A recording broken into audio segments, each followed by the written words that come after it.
The ink on the life insurance form gleamed under the harsh fluorescent lights of the Tulsa Hospice Center, still wet as the heart monitor flatlined. A piercing synthetic wail tore through the room, signaling the end of an 80-year life. My name is Alyssa Murray, and I am 28 years old. I coordinate supply chains for an aerospace firm here in Oklahoma. My daily routine involves tracking thousands of intricate parts, anticipating catastrophic failures before they happen, and maintaining rigid order amid chaos. But standing frozen in the sterile hallway outside room 312, breathing in the suffocating blend of industrial bleach and wilting lilies, no spreadsheet could have prepared me for the calculated betrayal unfolding just inches away. Through the cracked wooden door, I watched my parents cross a line they could never uncross. My grandmother Opal lay frail against stark white pillows, her breathing ragged and shallow. She was barely conscious, slipping further away by the second. Yet my father, Calvin, leaned over her bed, gripping her bruised hand. He physically guided a silver fountain pen across a thick stack of legal documents. Beside him stood Wade, a rough-around-the-edges notary my father kept on retainer for his various disastrous oil field ventures out on the plains. Wade's presence meant one specific thing. Whatever they were forcing Opal to sign was being backdated and officially stamped right there in the shadows of her final moments. The rhythmic, heavy ticking of Opal's antique brass travel clock on the nightstand filled the space between her labored breaths. It felt like a tangible countdown. My father's jaw remained tight, his eyes fixed on the signature line rather than the mother who raised him. He did not whisper words of comfort. He just pressed her trembling fingers harder against the parchment. Then came the flatline. The steady hum of the medical machinery shifted into that singular, relentless pitch. I braced myself for the grief. I expected my mother Joanne to break down, to clutch Opal's shoulder, or at least bow her head in reverence. She did none of those things. Instead, Joanne reached out, plucked the freshly stamped beneficiary form from Wade's clipboard, folded it with practiced, chilling precision, and zipped it deep into her oversized designer purse. She slipped the pen into her blazer pocket. Only then did she let out a loud, theatrical sob, her hands covering a face devoid of actual tears.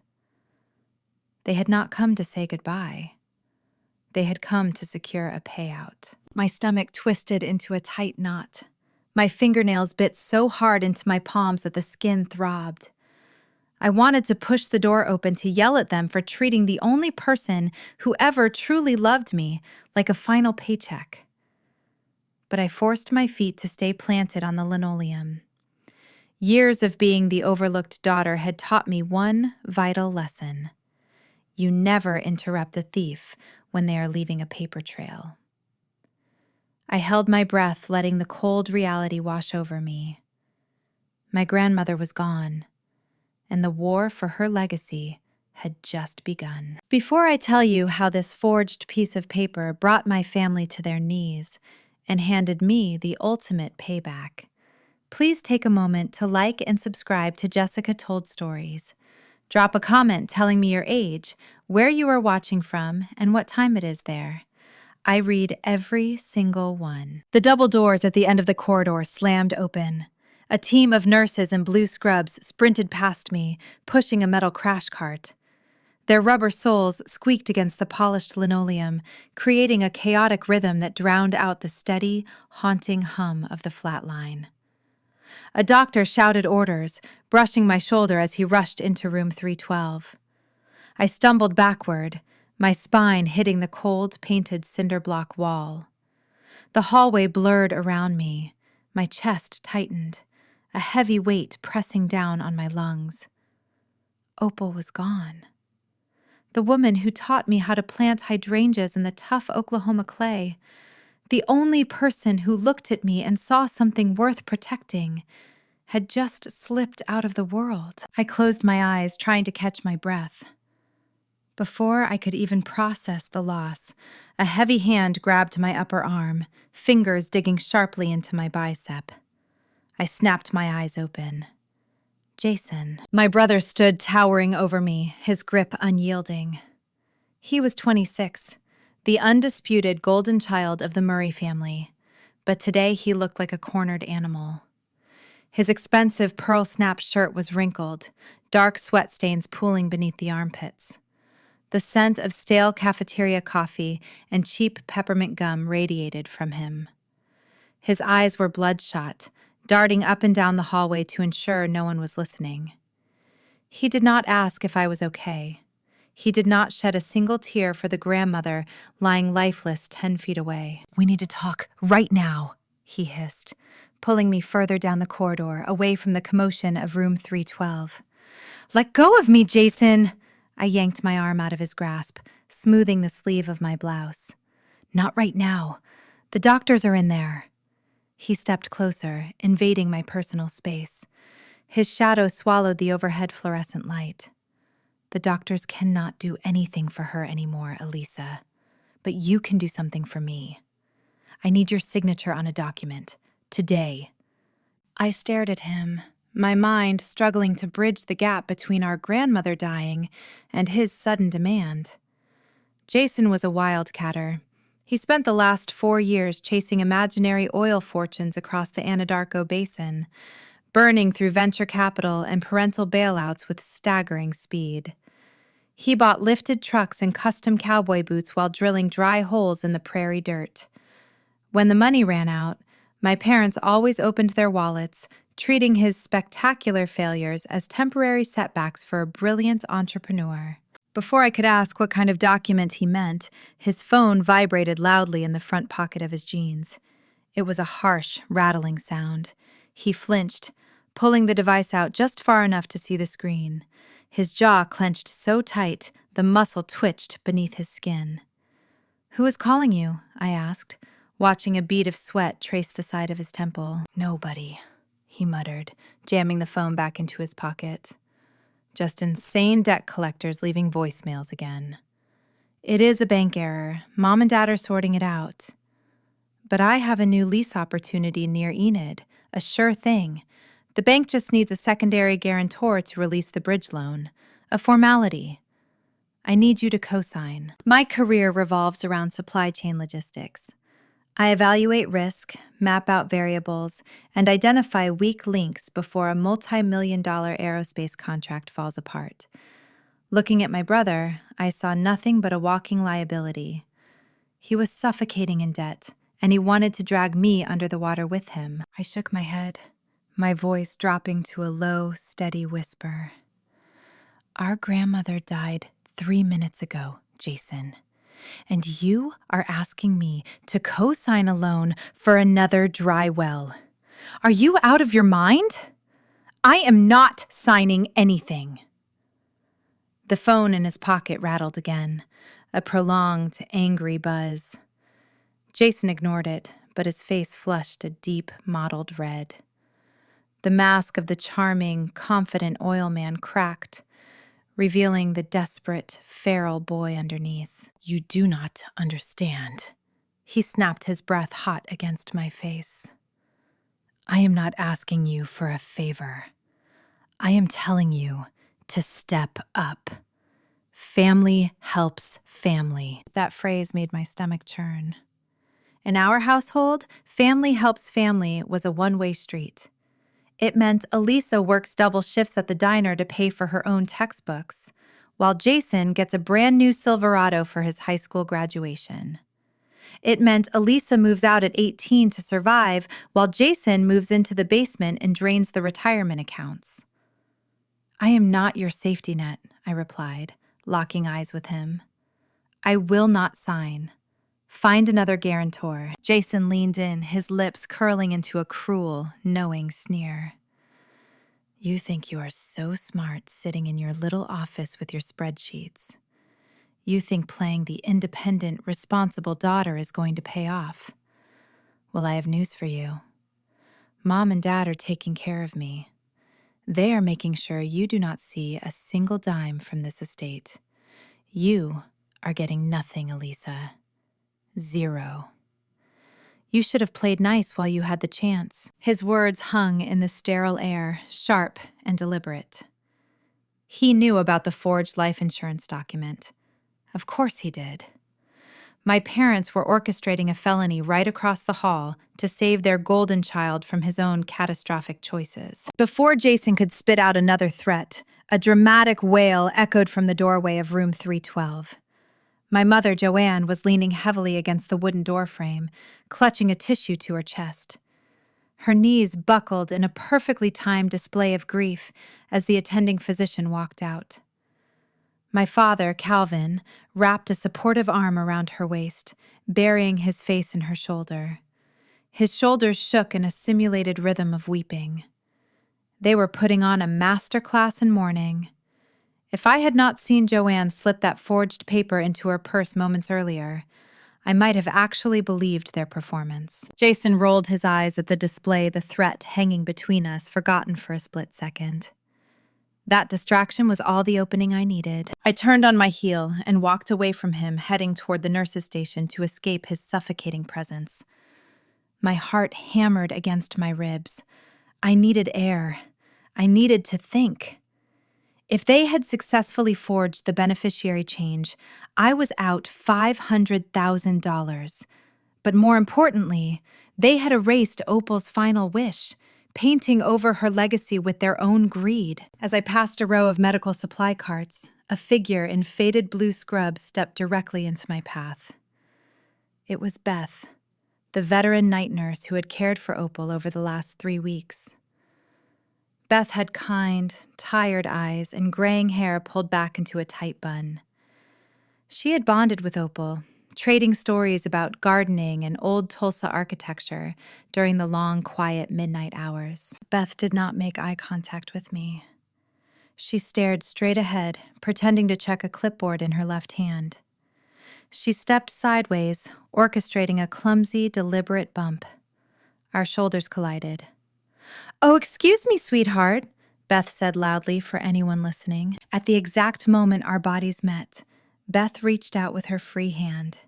She grasped my fingers, pressing something small, hard, and metallic into the center of my palm. I instinctively closed my fist around it. The object was cold, its jagged edges biting into my skin. Beth leaned in close, her voice dropping so low it barely registered above the ambient hum of the hospital hallway. She said, "To get there before they do," Beth whispered. Without another word, the nurse released my hand and hurried down the corridor, disappearing around the corner toward the medication room. I stood frozen in the middle of the hallway. Slowly, carefully, I lowered my hand into the deep pocket of my slacks. I uncurled my fingers and traced the outline of the object Beth had given me. It was a key. A small, heavy brass key, smooth on one side and sharply ridged on the other. My mind raced, filtering through years of memories, trying to match the key to a lock. It was not the key to Opal's house. I already had a copy of that one on my own ring. It was smaller, older, the kind of key meant for securing something highly valuable and deeply hidden. Across the hall, my father was shaking the doctor's hand, his voice thick with fake emotion as he discussed making the final arrangements. My mother was dabbing her dry eyes, her designer purse clutched tightly against her side, guarding her stolen prize. Jason was pacing near the elevator, staring at his buzzing phone like it was a ticking bomb, his financial ruin breathing down his neck. They thought they had won.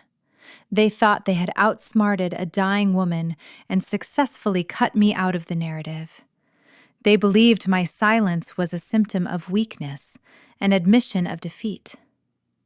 They were wrong. I kept my hand buried in my pocket, my fingers gripping the cold brass key so tightly my knuckles ached.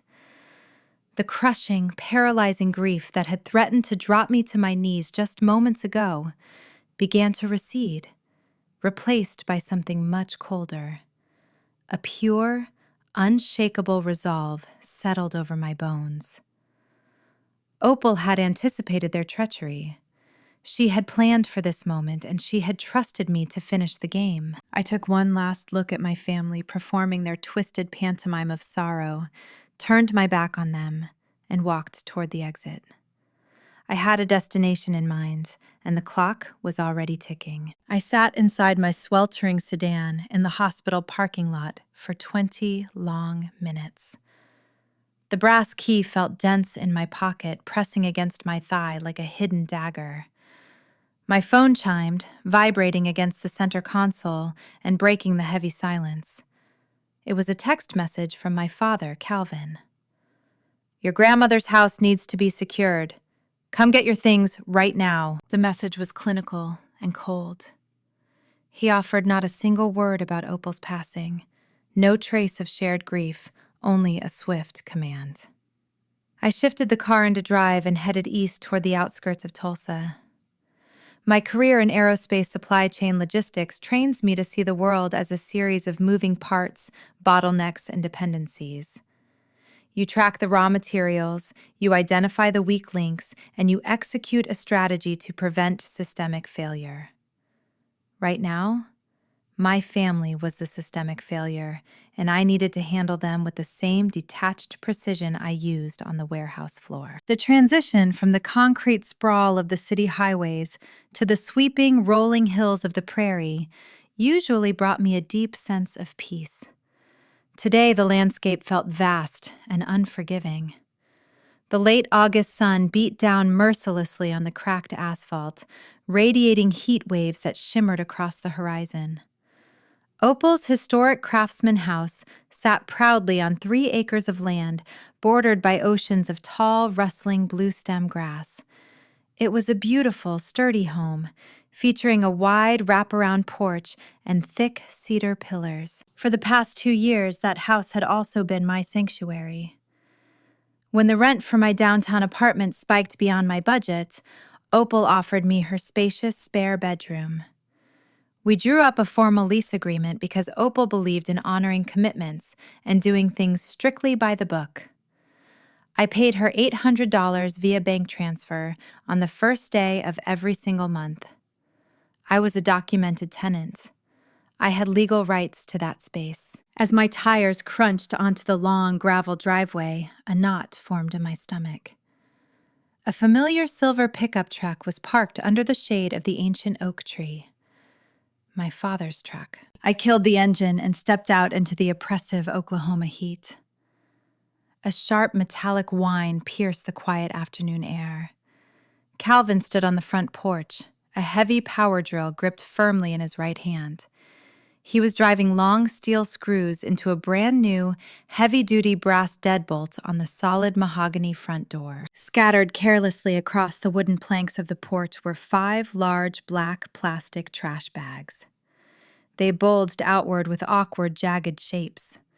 A stray sleeve of my favorite winter coat hung out of a loosely tied knot. Next to the bags sat a cardboard box overflowing with my college textbooks and a framed photograph of Opal and me on my graduation day. The protective glass covering the photo was cracked straight down the middle, a jagged line separating our smiling faces. He had packed up my entire life in a matter of hours. My belongings were not neatly folded. They were not boxed with any shred of care. They were stuffed into garbage bags like yard waste left out for the morning collection. I walked up the front steps, my flats clicking rhythmically against the wooden floorboards. Calvin stopped drilling. He lowered the power tool, wiping a bead of sweat from his forehead with the back of his hand. He wore a crisp polo shirt tucked neatly into khaki pants, looking far more like a man preparing for a Sunday golf outing than a son who had just watched his mother pass away. "What are you doing?" I asked, forcing my voice to remain entirely level. Calvin gestured vaguely toward the new lock hardware. "Securing the perimeter, Eliza. We have a lot of valuable family assets inside this property. Antiques, jewelry, sensitive financial documents. We cannot risk leaving the property vulnerable while the estate goes through the lengthy probate process. You changed the locks on my home," I said, staring directly at the shiny brass deadbolt. He sighed, adopting the patronizing, exhausted tone he always reserved for dealing with stubborn children. "It is not your home anymore, sweetheart. It belongs to the estate now. Jason is moving in tonight. He will act as the designated property caretaker to ensure nothing goes missing. You understand how it is. We need a man on the premises to maintain security." Jason, the brother who currently owed a small fortune to ruthless subterranean drilling creditors, was being appointed to guard Opal's most precious valuables. The irony was suffocating. My father was using Opal's death to provide Jason with free housing, effectively solving one of his golden child's immediate financial crises without spending another dime of his own money. My mind raced through the state property statutes I had studied during a business law elective in college. I was a rent-paying tenant. I had a signed lease agreement and 36 months of bank statements proving my consistent payments. Calvin had no court order for an eviction. He had provided 0 days of written notice. This was a textbook illegal lockout. I could call the county sheriff right now. A uniformed deputy would arrive within 20 minutes, review my digital lease, and force Calvin to hand over the new keys or face immediate, severe legal penalties. But as I looked at his smug, expectant face, I stopped myself. Calvin wanted a fight. Narcissists always crave the theatrical drama of a screaming match on a front lawn. They feed on your raw emotional reaction, using it to paint you as the unstable, irrational party. If I fought him here, he would twist the narrative. He would call our extended relatives and claim I was throwing a selfish tantrum over a free bedroom while my grandmother's body was barely cold. More importantly, a fight today would alert him that I was prepared to use the legal system against him. I needed him to stay blind. I needed him to remain dizzy with his own perceived power. I did not yell. I did not quote Oklahoma tenant law. I did not shed a single tear over the cracked graduation photograph. "Okay," I said softly. Calvin blinked, his brow furrowed in genuine confusion. He had braced himself for a bitter battle, and my immediate surrender left him entirely off balance. Just like that, he asked, a hint of suspicion creeping into his tight voice. I walked past him, grabbed the plastic tie loops of 2 heavy trash bags, and dragged them down the wooden stairs. The thick plastic scraped against the wood, producing a harsh, grating sound. I popped the trunk of my sedan and heaved the bags inside. "I am not going to stand here and argue with you on Opal's front porch on the day she died," I replied over my shoulder. I walked back up the steps to retrieve the remaining bags. Calvin watched my every move, his tense posture slowly relaxing into a victorious slouch.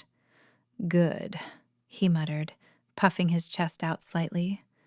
"That is very mature of you, Elisa. Jason really needs this win right now. He has a lot on his plate with the oil markets fluctuating. You can find a small apartment closer to your logistics firm anyway.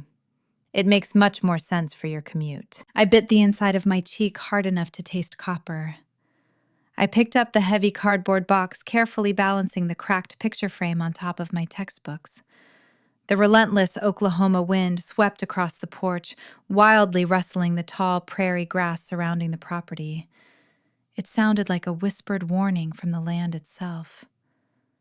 I loaded the last of my scattered belongings into the back seat of my sedan and pushed the door shut. I walked around to the driver's side and paused for a brief moment. Calvin was already back to work the power drill, whining loudly as he finished securing the deadbolt that would temporarily keep me out of my own sanctuary. He felt invincible. He firmly believed he held all the winning cards, controlling the house, the upcoming insurance payout, and the family narrative. I slid into the driver's seat and started the engine, blasting the air conditioning to dry the sweat on my neck.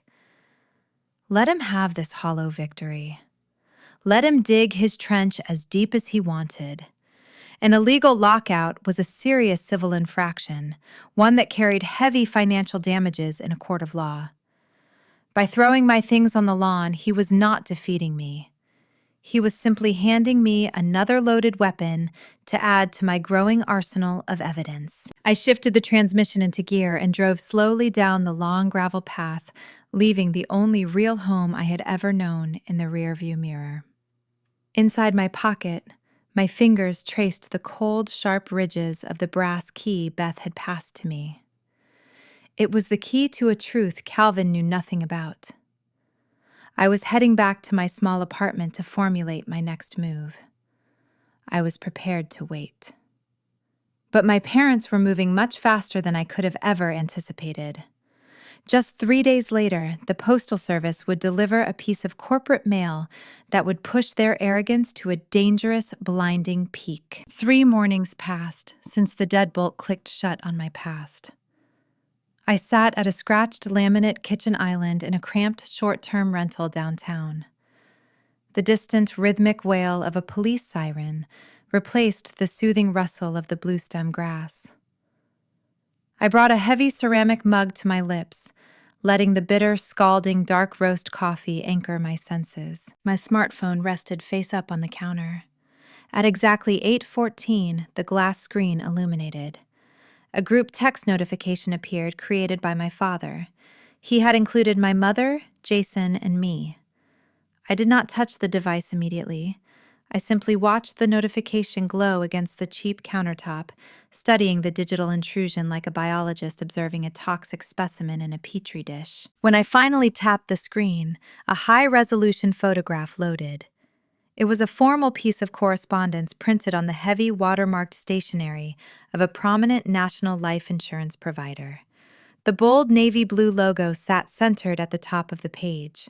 Below it, a brief, sterile paragraph dictated the current status of Opal's policy. The text stated the $500,000 claim was officially under review. In the corporate world of supply chain logistics, the phrase "under review" operates as a blaring siren. It signifies a broken protocol, a mismatched cargo manifest, or a critical financial audit. It means a seasoned investigator has flagged a glaring discrepancy and halted the assembly line until the truth is unearthed. The insurance company had noticed the ink was too fresh, the timeline too convenient, and the notary stamp too questionable. But Calvin did not speak the language of corporate audits. He spoke the language of unearned confidence and rural bravado. Below the photo, my father typed a triumphant message. Just a minor bureaucratic hurdle. The underwriter is calling Wade to verify his notary seal. The funds should clear by Friday morning. Dinner at the Prime Steakhouse is on me this weekend. He genuinely believed it. Calvin and Joanne had spent decades bending reality to fit their personal desires, shielding themselves from consequences through sheer volume and relentless intimidation. They assumed a multi-billion-dollar financial institution operated like a local Tulsa poker game, where a firm handshake, a confident bluff, and a loud voice could smooth over any legal irregularities. This was a classic red herring. The letter provided a false sense of security that blinded them to the incoming federal storm. My mother replied to the thread a minute later with a string of celebratory emojis. "The Lord provides," she typed, adding a prayer hand symbol. I set the ceramic mug down. I did not type a response. I did not engage in their delusion. I pressed the power and volume buttons simultaneously, capturing a crisp screenshot of their conversation. 5 minutes later, my mother escalated her victory lap. I opened my social media application knowing exactly what I would find. Joanne treated Facebook as her personal public relations firm. She curated a flawless, manufactured image of Southern matriarchy, while subtly punishing anyone who dared step out of line. Her newest post featured a vintage photograph of Opal sitting on the prairie porch, bathed in golden hour sunlight. The caption read, "Navigating grief is a heavy burden, but blessings are coming to those who wait. I am so grateful for a family that sticks together through the hardest trials. Some people walk away when things get tough, but true blood remains loyal. The post already boasted 42 likes and dozens of comments from our extended relatives, country club acquaintances, and church members. Aunt Linda commented, "Praying for Jason and Calvin during this transition." A high school friend added, "Your mother raised such a strong, united family." It was a masterclass in psychological manipulation. Joanne weaponized her mourning, painting herself as the steadfast pillar of the family, while branding me as the callous, estranged daughter who abandoned them in their time of need. She was building a public narrative where she wore a golden crown and I wore the blame. I felt a brief, sharp sting of injustice. The visceral urge to type a blistering reply to expose the illegal lockout and the forged signature for all her friends to see flared hot in my chest.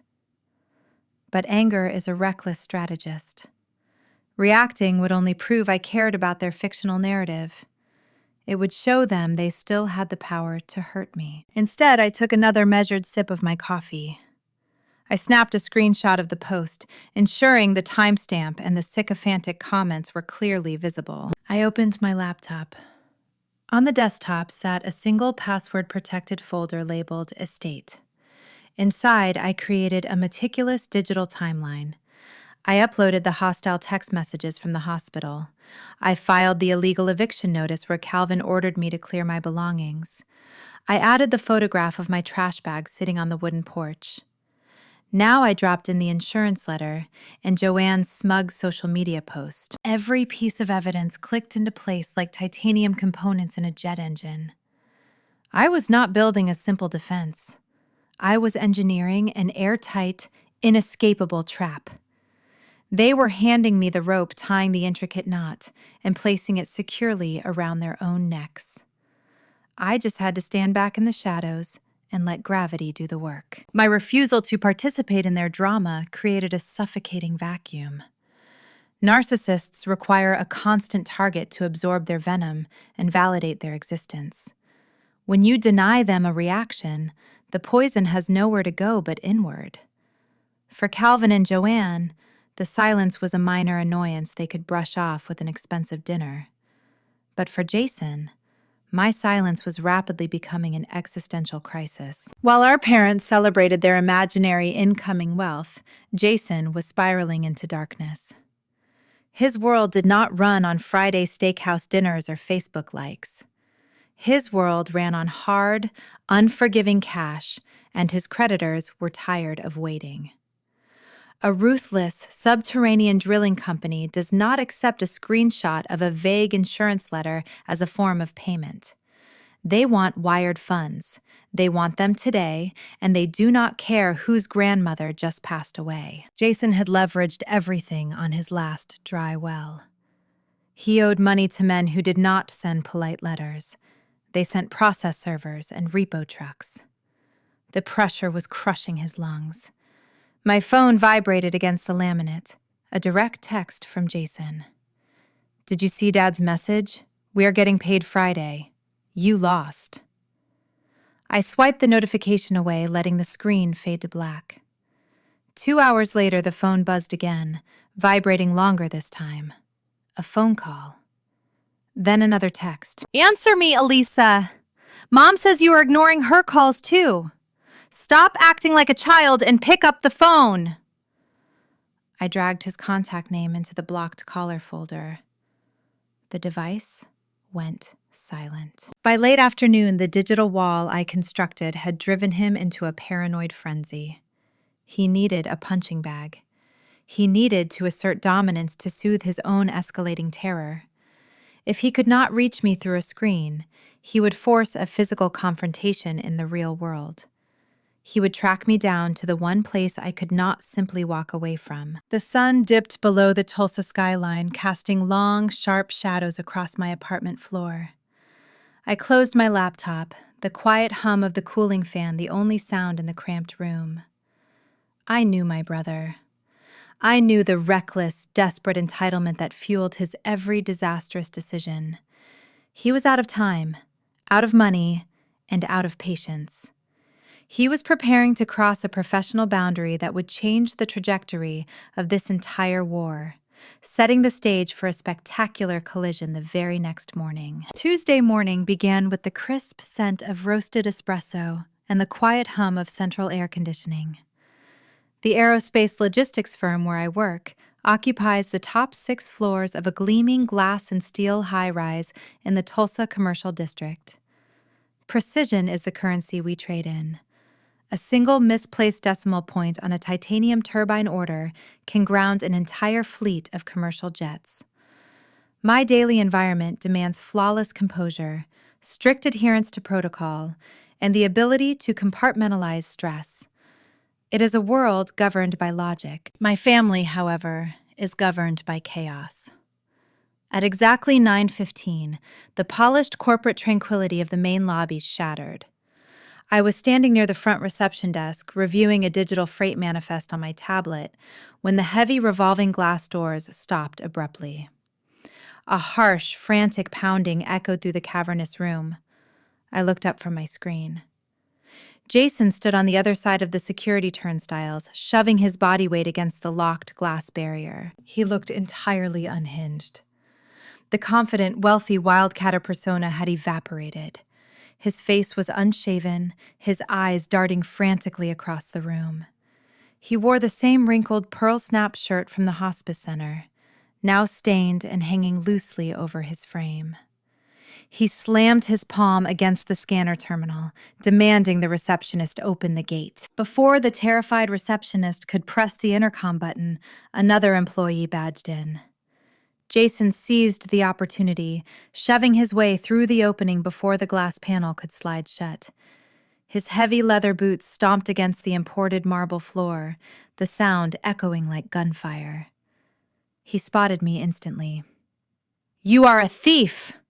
Jason screamed, his voice cracking with a raw, primal panic. Every head in the lobby turned. Conversations died mid-sentence. Executives holding briefcases froze in their tracks. The rhythmic tapping of keyboards behind the reception desk ceased. The silence that fell over the room was heavy and suffocating, broken only by my brother's ragged breathing as he marched directly toward me. "You think you can steal my rightful oil money inheritance?" he shouted, pointing a trembling finger at my face. "You are trying to ruin me. You think you are so smart hiding behind your desk, but I know what you are doing. You are trying to bankrupt your own family." I stood perfectly still. My pulse remained steady. I did not flinch, and I did not lower my gaze. In my line of work, you learn to identify the root cause of a structural failure. Looking at Jason, the root cause was obvious. This was not a display of power. This was the extinction burst of a spoiled child who just realized the parental safety net had snapped. His creditors were closing in. The ruthless subterranean drilling suppliers he owed money to did not care about the fake insurance letter my father bragged about. They demanded liquid cash, and they demanded it today. Jason had driven to my office because he had run out of time, run out of funds, and run out of places to hide. He closed the distance between us, his chest heaving. He expected me to panic. Narcissists always use public humiliation as a tactical weapon. They rely on the audience to paralyze you with shame. They assume you will do anything to stop the embarrassment. Jason calculated that I would grab his arm, drag him into an empty conference room, and offer him whatever he wanted just to make him lower his voice. I refused to follow his script. I did not raise my voice. I did not attempt to defend myself against his baseless accusations.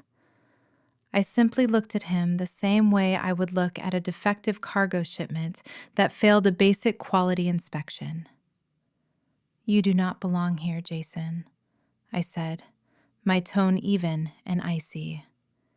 He lunged forward, raising his hands as if to grab my shoulders and physically shake a reaction out of me. He never made contact. Miller, the building's head security guard, and a retired state highway patrolman, materialized from the shadows of the elevator bank. Broad-shouldered and swift Miller stepped squarely between us.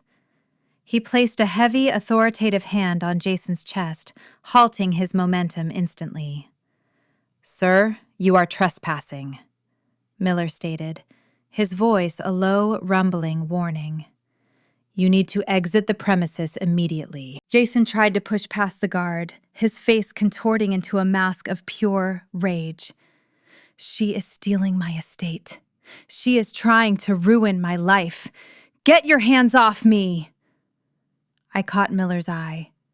I did not offer a frantic explanation or a tearful apology for the disruption. I gave him a single, deliberate nod. That was all the authorization Miller needed. He gripped Jason by the upper arm with a practiced, unbreakable hold. Another security officer arrived, flanking my brother on the opposite side. Together, they physically rotated Jason toward the exit. My brother thrashed wildly, his boots slipping on the polished marble. He screamed empty threats over his shoulder, promising that our parents would destroy my life, swearing that I would pay for this disrespect. I watched in total silence as they dragged him through the revolving doors and thrust him out into the sweltering Tulsa heat. The heavy glass doors spun to a halt. The lobby remained dead silent. I smoothed the lapel of my blazer, turned to the pale receptionist, and offered a calm, reassuring smile. "I apologize for the disruption," I said softly. "A family member is struggling terribly with his grief. It is handled." I picked up my tablet, turned on my heel, and walked into the waiting elevator.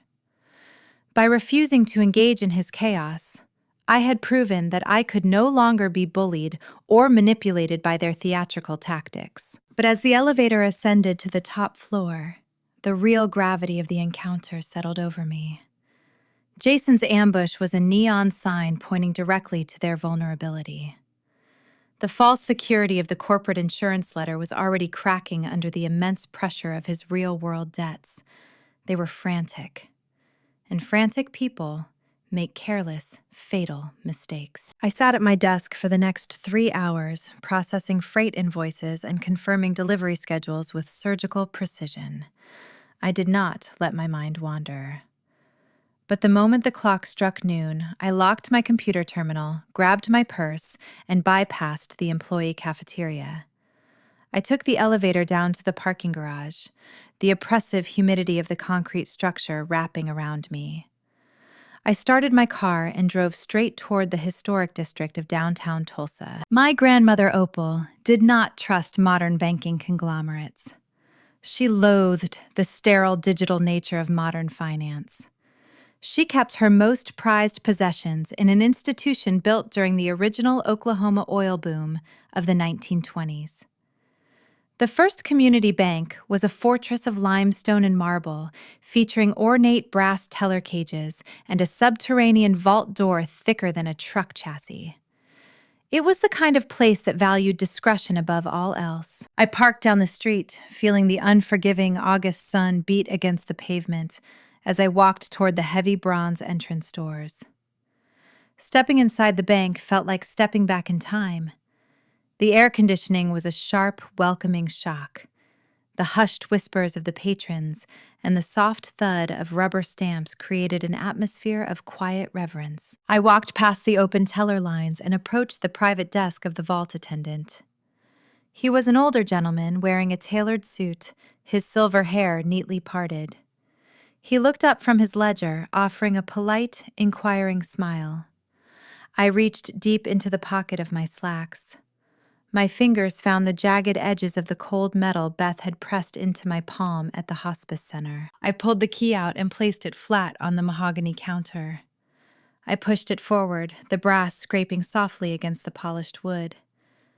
"I need to access a safe deposit box," I said, bracing myself for whatever truth Opal had left behind in the dark. The vault attendant, a meticulous man whose silver name tag read Mr. Harrison, picked up the brass key from the mahogany counter. He did not ask questions. He offered a polite nod and gestured for me to follow him. We walked away from the bustling lobby, our footsteps muffled by the thick, patterned carpet, heading toward the rear of the financial fortress. The vault door stood as a marvel of early 20th century engineering. It was a towering circle of brushed steel, intricate exposed gears and thick glass panels designed to withstand disasters and outlast generations. Stepping past that heavy threshold felt like crossing into a vacuum. The ambient noise of downtown Tulsa vanished instantly. The air inside was climate-controlled, crisp, and unnervingly still. Walls of polished metal safety deposit boxes stretched from the floor to the ceiling, gleaming under the recessed lighting. Mr. Harrison checked the alphanumeric code etched into the side of my brass key, then led me down the third aisle. He inserted his master key into the upper slot of box 402. He motioned for me to insert mine into the lower slot. We turned our wrists in perfect unison. A heavy, satisfying click echoed in the silent room. Mr. Harrison pulled the long metal drawer free, carried it to a private viewing booth, and set it gently on the glass table. He offered a slight bow and retreated, closing the solid wooden door of the booth behind him. I was entirely alone. I stared at the dark metal lid for a long time.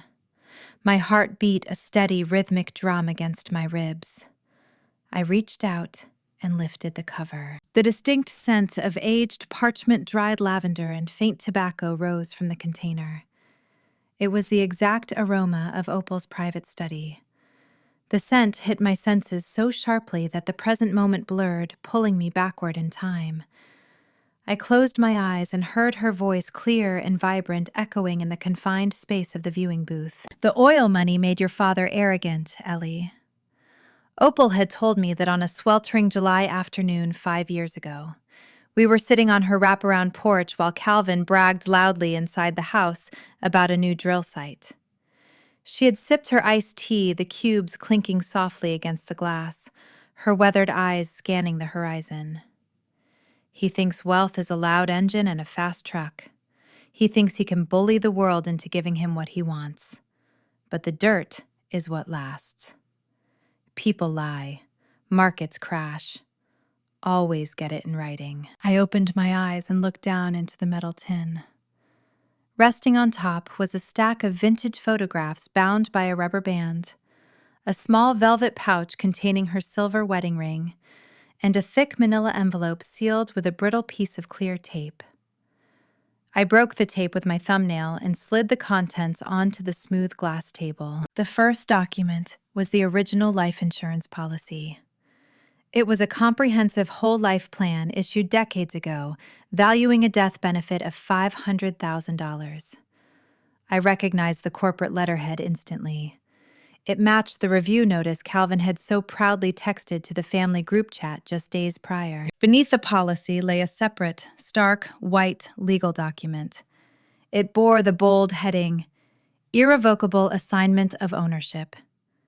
The date stamped at the top indicated it had been executed exactly 5 years ago, shortly after that specific conversation on the prairie porch. I leaned in, tracing the dense legal typography with my index finger, absorbing every single clause. In estate law, an irrevocable assignment is the ultimate transfer of power. It signifies that the original policyholder permanently surrenders all rights, privileges, and control over the asset to a designated assignee. The original owner cannot borrow against the cash value. They cannot cancel the policy, and most importantly, they cannot change the beneficiary under any circumstances whatsoever. I read the assignee name printed clearly on the third line. Elisa Murray. Opal had transferred total ownership of the policy directly to me. The gravity of the paperwork hit me like a physical blow. Opal knew her son.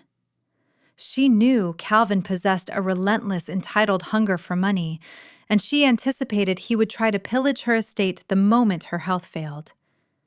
By signing this irrevocable assignment, she had stripped herself of the legal authority to alter the contract. That meant even if Opal had been sitting up in that hospice bed fully lucid and begging the insurance company to name Jason as the recipient, the corporate underwriters would have denied the request. Only my notarized signature could alter the terms of the payout. A chilling realization washed over me, followed quickly by a wave of profound vindication. Calvin and Joanne had hovered over a dying woman, forcing a silver fountain pen into her bruised hand. They had hired Wade to backdate a fraudulent notary seal. They had mailed that forged document across state lines to a corporate financial institution. They committed all those calculated acts to alter a contract that Opal herself had no legal right to touch. They had orchestrated a multi-party federal mail fraud conspiracy for a piece of paper that was fundamentally void the second the ink touched the page. The sheer scale of their legal peril was staggering. They thought they were holding a winning lottery ticket. In reality, they were clutching a signed confession to a felony. My silence had not just protected my peace. It had given them the rope to hang themselves. I gathered the documents, my hands remarkably steady. I stepped out of the viewing booth and approached Mr. Harrison.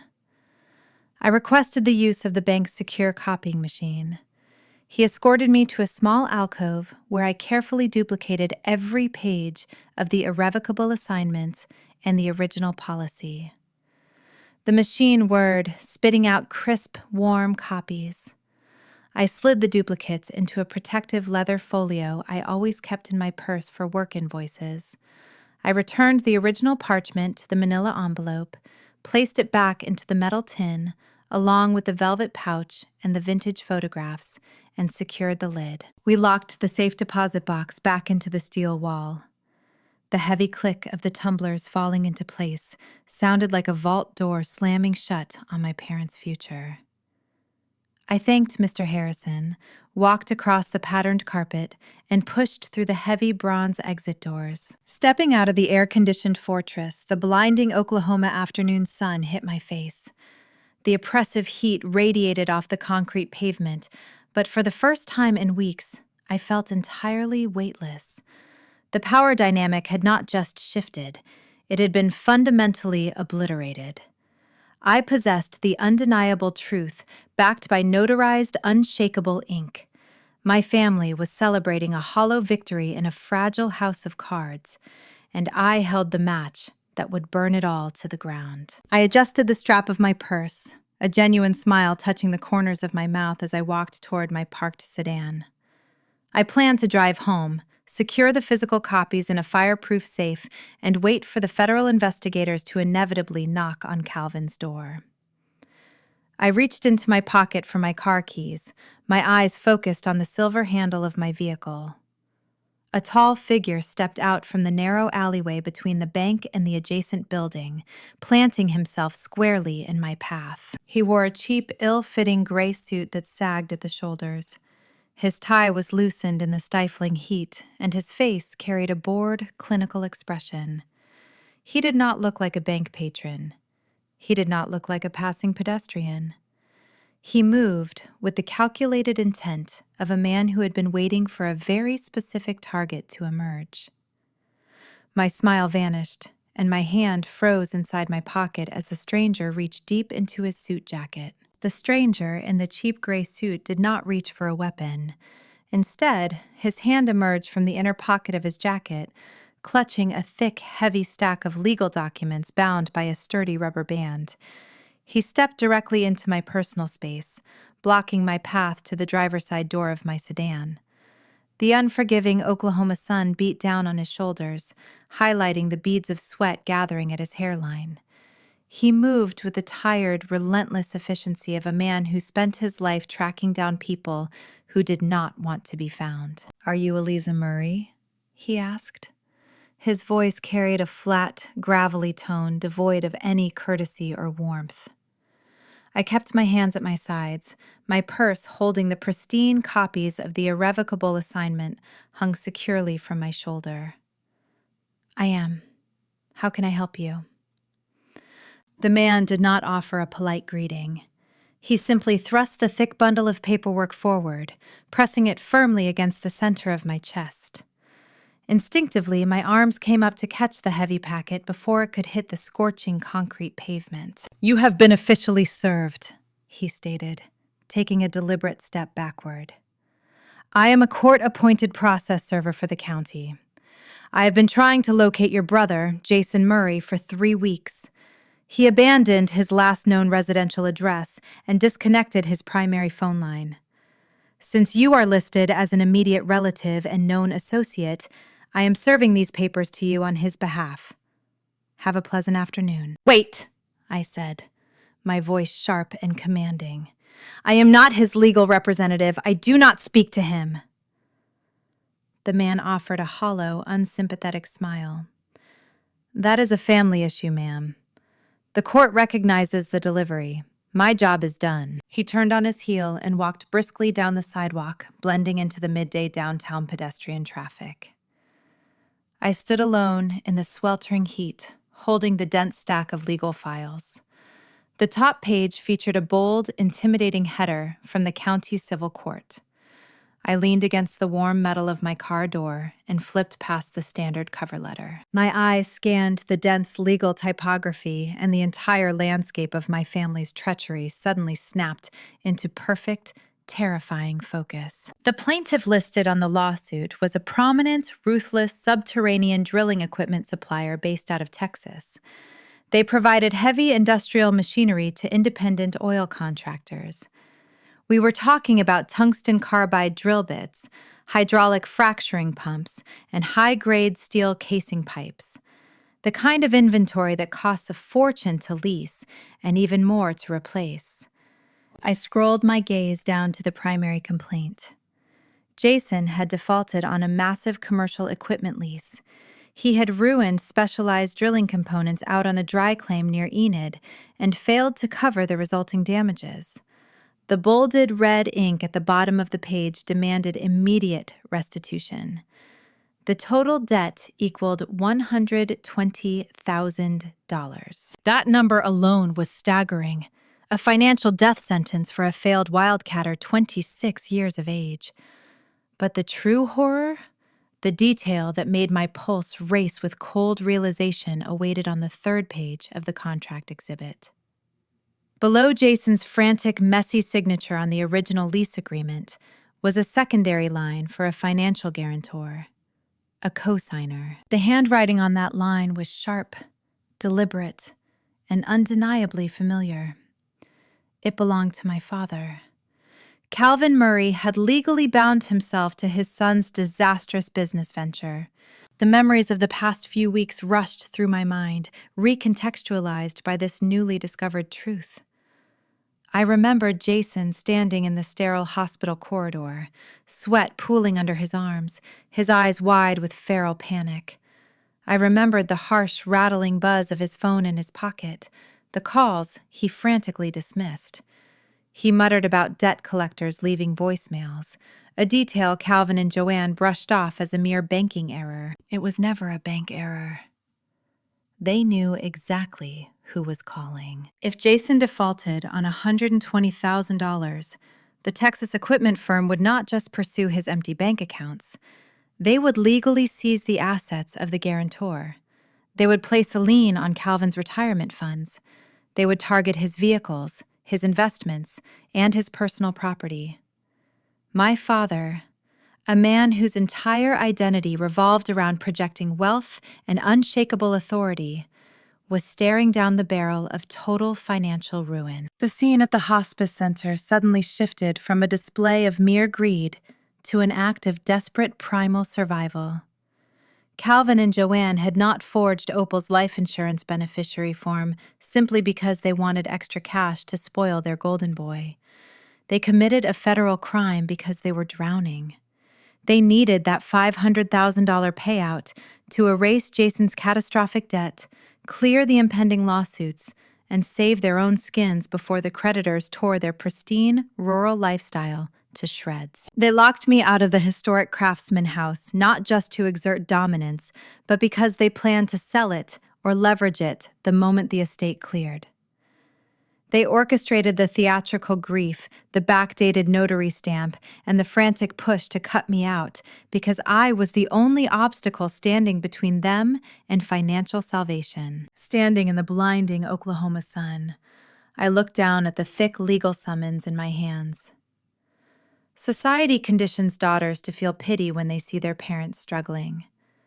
We are taught to extend grace, to offer help, to sacrifice our own stability to keep the family ship afloat. I felt no pity. I felt no sorrow for Calvin's impending downfall or Jason's desperate reality. Instead, a profound, undeniable sense of vindication washed over my entire body. I had spent my entire life being told I was the selfish one, the difficult daughter, the ungrateful child who refused to support her brilliant brother. Yet here was the undeniable proof, printed on thick legal paper, that their golden boy was a toxic liability, dragging them straight into the abyss. They had built a towering monument to his entitlement, and now it was collapsing directly onto their heads. I did not owe them my sympathy. I certainly did not owe them my silence. I stepped away from the driver's side door and placed the dense stack of legal documents squarely on the hood of my sedan. The hot metal warmed the paper. I pulled a sleek silver pen from my purse, flipped to the back of the cover letter, and wrote a short, concise note. Jason Murray does not reside at this address. You will find him trespassing at my grandmother's property. I wrote down the exact address of Opal's Craftsman House on the prairie.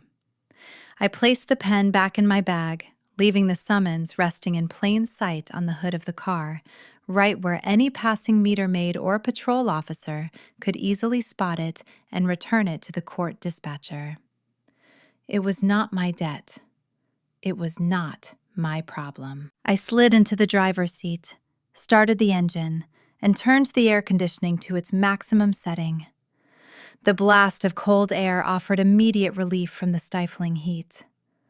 I pulled out of the parking space, leaving the historic bank and the lingering process server far behind me. The drive back to my apartment was quiet and smooth. The chaotic noise of my family's impending ruin felt miles away, contained within the documents I had left behind, and the undeniable truth I carried in my leather folio. I had the irrevocable assignment. I had the original policy. I held the winning hand, and the opposing players did not even realize the game had already ended. Evening fell over Tulsa, painting the expansive sky in brilliant shades of bruised purple and fiery orange. I sat at my cramped kitchen island eating a simple meal of roasted chicken and vegetables. The silence of my small rental felt luxurious compared to the frantic, suffocating energy that always permeated my parents' household. At exactly 7:30, my phone illuminated on the counter. A sharp, distinct chime signaled an incoming text message. I picked up the device. The sender was Calvin. The message did not ask how I was doing. It did not mention the funeral arrangements for the mother he had just buried. It was a commanding, authoritative directive written by a man desperately trying to maintain the illusion of total control. Be at Kenneth Thorne's law office tomorrow morning at 9 sharp. We are conducting the official reading of the estate and finalizing the insurance transfer. Your attendance is mandatory. Do not be late. I stared at the glowing screen. The sheer audacity of his tone was almost laughable. He genuinely believed he was summoning a defeated, helpless subordinate to witness his final victory lap. He expected me to sit quietly in a plush leather chair, lower my eyes, and accept my fate while he paraded his fraudulent documents in front of a respected estate attorney. He was setting the stage for his own execution. I set the phone down next to my empty plate. I did not type a response confirming my attendance. I simply walked into my bedroom, opened my closet, and selected a sharp, tailored navy blue blazer. I laid it carefully across the back of a chair, preparing my armor for the morning. The creditors were circling Jason. The federal trap was set for my parents. And tomorrow, in a quiet mahogany conference room, the trap would spring shut. The dawn broke over the sprawling Oklahoma plains, casting a pale, creeping light through the blinds of my downtown rental. My navy blue blazer hung perfectly still over the back of the dining chair, waiting for the hours ahead. I stood by the kitchen island, drinking a glass of ice water. The silence of the early morning shattered when my phone began a rhythmic, relentless vibration against the countertop. It was not a phone call. It was a digital avalanche. I picked up the device, the screen illuminated with a cascading waterfall of notifications. My mother had spent her entire adult life curating an image of immaculate Southern grace. She treated social reputation as her primary currency. She served on charity boards, hosted elegant garden parties, and used polite smiles to mask cutthroat social maneuvering. When threatened, her weapon of choice was public shame. Now, cornered by Jason's escalating debts and the impending legal reality of the estate, she deployed her most destructive tactic yet. I tapped the top notification. It directed me to the Tulsa Community Watch page, a prominent local digital town square boasting tens of thousands of active members. The featured post was a live broadcast recording uploaded just past midnight while I was sleeping. The video thumbnail showed Joanne sitting in the dim, sympathetic glow of a single living room lamp. She wore a muted gray sweater. Her hair was intentionally slightly disheveled, and her makeup appeared smudged, expertly crafted to project deep vulnerability. I pressed play. Joanne stared directly into the camera lens, her eyes brimming with unshed tears. Her voice quivered with a practiced, calculated distress. She began by talking about the deep, agonizing pain of losing Opal, painting a picture of a family clinging to each other in their darkest hour. Then she pivoted.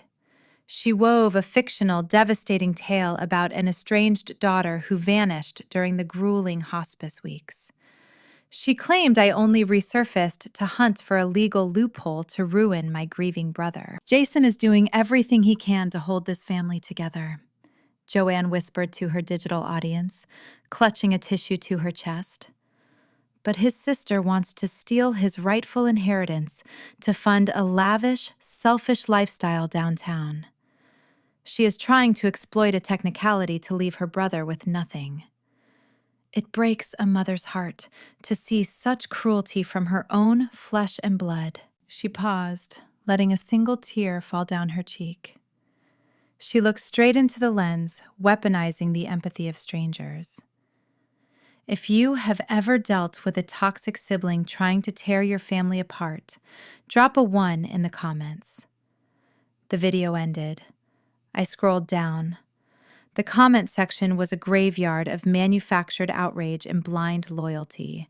Dozens of distant relatives, country club acquaintances, and local gossips had taken the bait, eager to participate in a public stoning. Cousin Derek, a man who routinely borrowed money from Calvin every Christmas and never paid it back, typed, "Ungrateful brat. You should be ashamed of yourself. You never deserved Opal." Aunt Patricia, who had not spoken to Opal in 4 years over a petty dispute regarding a property line, posted, "I always knew she lacked empathy. The truth always comes to light. Praying for Jason and your beautiful family." Neighbors I used to babysit for left vomiting emojis. Strangers from across the county chimed in, offering unsolicited legal advice on how to cut a toxic child out of a will. A younger version of myself would have crumbled under the weight of this collective, targeted judgment. I would have experienced a visceral panic. I would have frantically typed a long emotional defense in the comments section, detailing the illegal lockout, the forged signatures, and the hidden debts, begging the community to see the truth. I would have played their game, validating their smear campaign by treating it as a legitimate debate. But aerospace logistics taught me that noise is just static masking the real data. Engaging with a smear campaign only gives it oxygen. When you argue with a lie, you elevate the liar. I muted the device volume. My fingers moved with mechanical, deliberate precision. I took crisp screenshots of the video, ensuring the timestamp, the viewer count, and Joanne's specific phrasing were clearly visible. I captured every single defamatory comment, scrolling down the endless feed of engineered rage. I saved the files into my secured digital folder, right alongside the illegal eviction text and the corporate insurance letter. This was not just idle neighborhood gossip. In a court of law, this constituted documented character defamation and harassment. Joanne thought she was building a sympathetic audience to isolate me and force my surrender. In reality, she was actively manufacturing exhibits for my eventual civil retaliation. Every comment was a receipt. Every tear was evidence. I set the phone face down on the laminate counter. I walked into the bathroom and splashed freezing water on my face, letting the chill sharpen my focus. I dried my skin and applied minimal, sharp makeup. I returned to the living space and slid my arms into the navy blue blazer. The fabric was heavy-structured and tailored to perfection. It sat on my shoulders like a literal suit of armor, pulling my posture upright.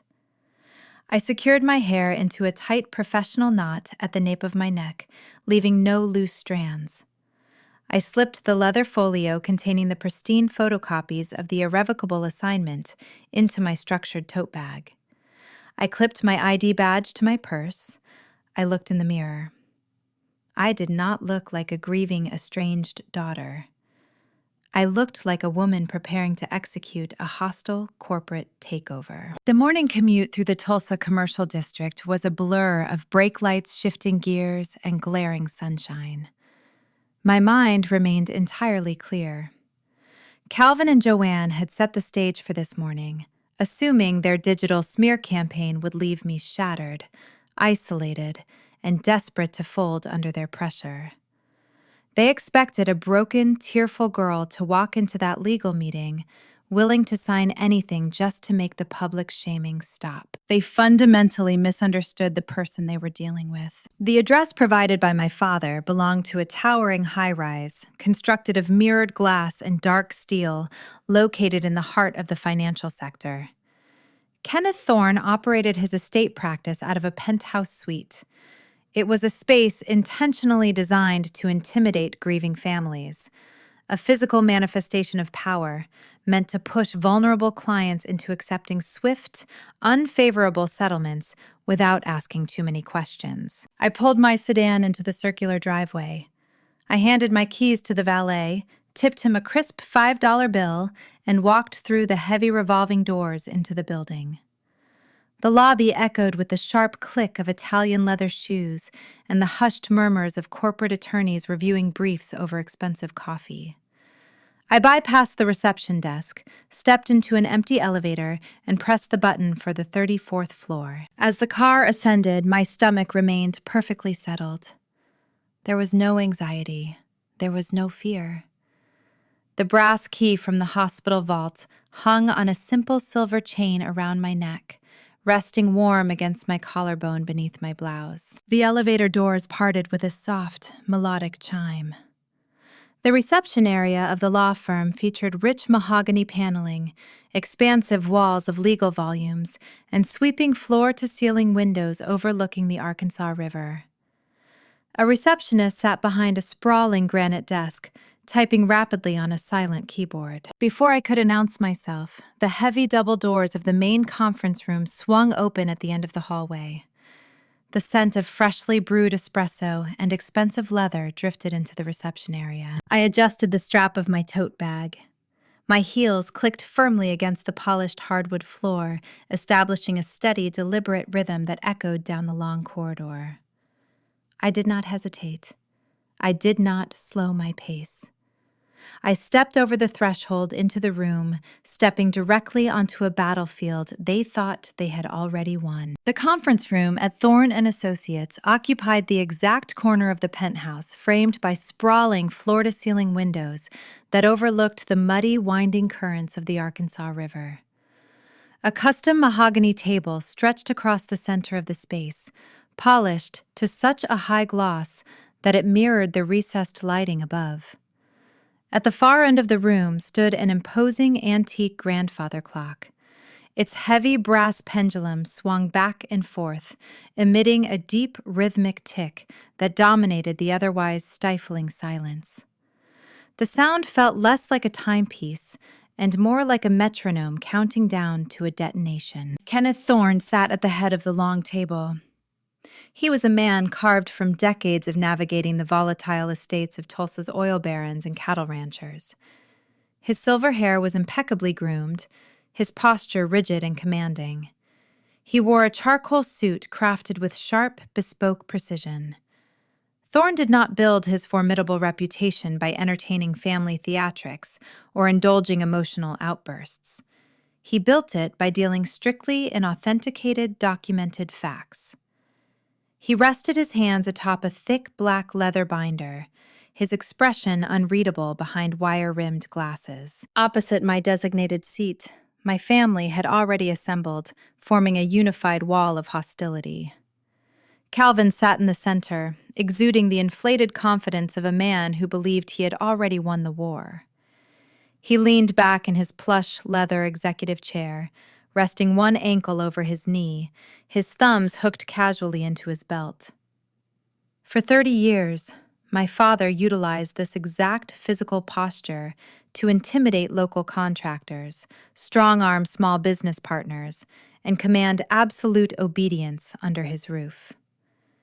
He assumed the same posturing would work in a high-stakes legal arena. To his right sat Joanne, playing her carefully rehearsed role. She dabbed the corners of her dry eyes with a monogrammed handkerchief, wearing a conservative black dress meant to signal profound mourning. Her performance perfectly mirrored the digital smear campaign she had launched just hours prior on the Community Watch page.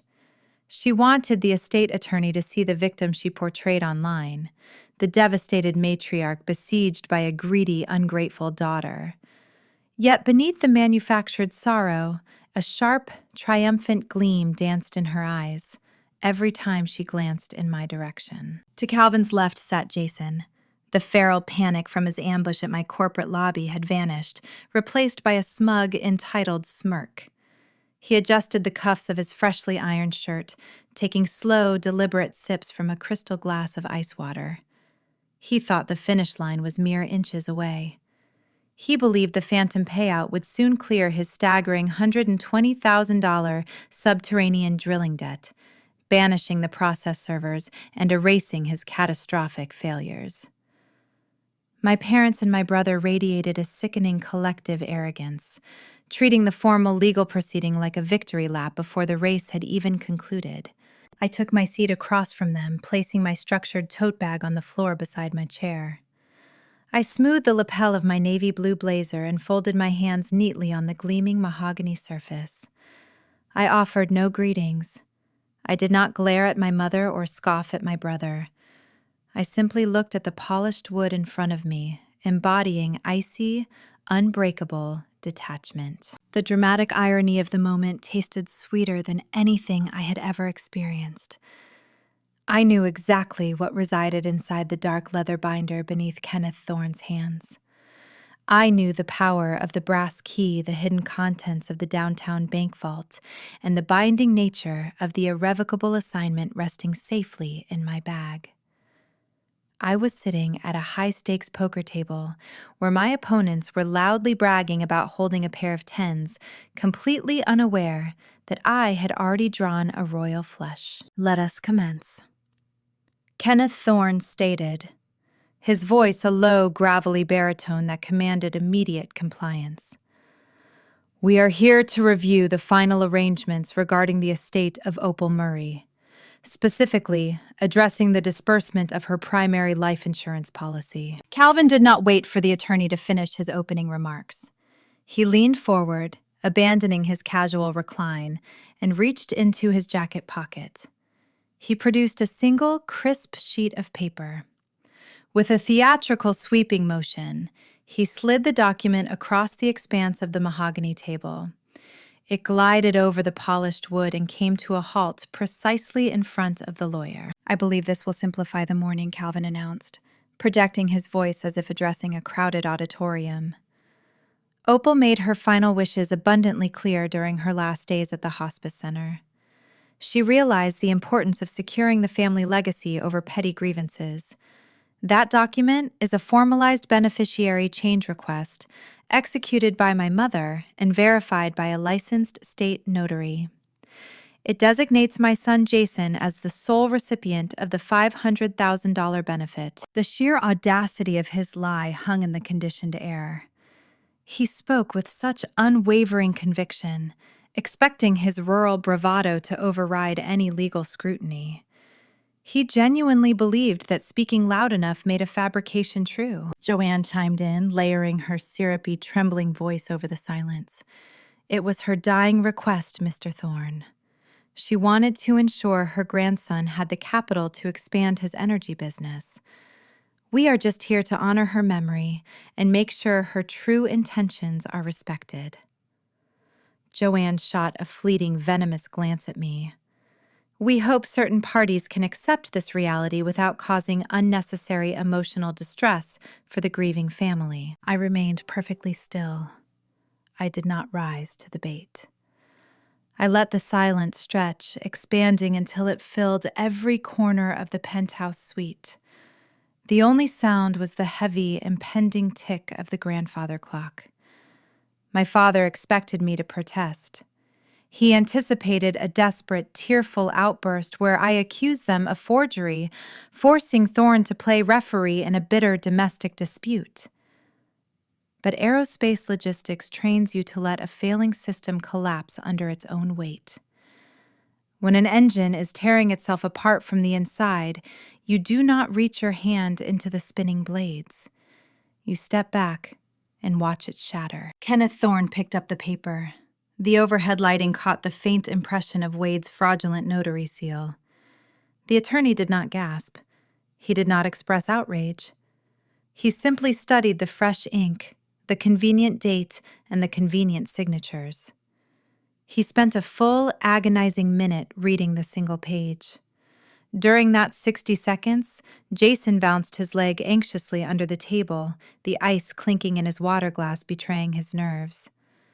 Calvin tapped his index finger against the armrest, waiting for the lawyer to stamp his approval and release the funds. Thorne slowly lowered the document back onto the desk. He reached up, removing his wire-rimmed glasses, and produced a microfiber cloth from his vest pocket. He began polishing the lenses with slow, deliberate circular motions. When he finished, he placed the frames back onto his face and looked directly at Calvin. The expression on the seasoned attorney's face was not one of validation. It was not agreement, nor was it anger. It was a look of profound, devastating professional pity. It was the specific expression a veteran surgeon gives a patient when the test results are terminal and beyond hope. He looked at my father as if Calvin were a tragic, uninformed child playing with matches inside a powder magazine. Mr. Murray Thorne began, his tone drained of all pleasantries, adopting the clinical precision of a judge delivering a sentence. I am afraid you have severely misunderstood the structural realities of your mother's financial portfolio. Furthermore, the submission of this specific paperwork introduces complications you are entirely unprepared to navigate. Calvin frowned, the confident veneer cracking just a fraction. What complications? It is a standard transfer form. The notary seal is right there on the bottom line. You just need to process the payout. Thorne did not touch the forged paper again. He treated it as if it were contaminated waste. Instead, he shifted his attention to the thick black leather binder resting beneath his hands. The heavy brass metronome of the grandfather clock seemed to strike louder as Thorne unclasped the metal binding. With a crisp, echoing snap, he flipped the heavy leather cover open, revealing the true, undeniable records of Opal's estate, preparing to unleash a truth that would permanently dismantle my family's entire world. The heavy leather cover of Kenneth Thorne's binder fell open with a dull thud that seemed to echo off the floor-to-ceiling windows. Inside lay a meticulously organized stack of pristine legal parchment, each page protected by clear archival sleeves. Thorne did not rush. He withdrew a single document, one bearing a raised notary seal and the unmistakable flowing signature of my grandmother, Opal. He held it for a moment, letting the ticking of the grandfather clock build the tension in the room, before resting his hands atop the paper. Mr. Murray Thorne began, his tone drained of all emotion, replaced by a glacial, clinical precision. The fundamental flaw in your strategy stems from a gross misunderstanding of insurance law.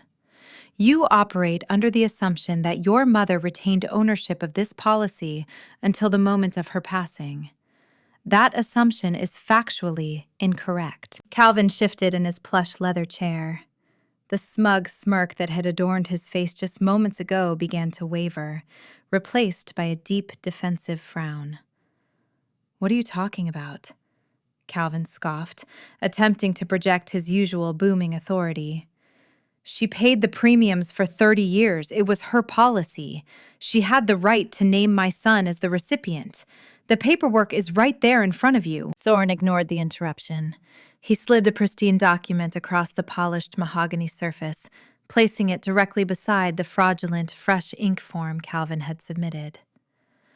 "This is an irrevocable assignment of ownership," Thorne explained, his voice carrying the finality of a gavel striking a sound block.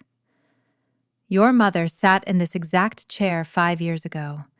She anticipated certain familial complications regarding her estate. To prevent those complications, she executed this binding legal transfer.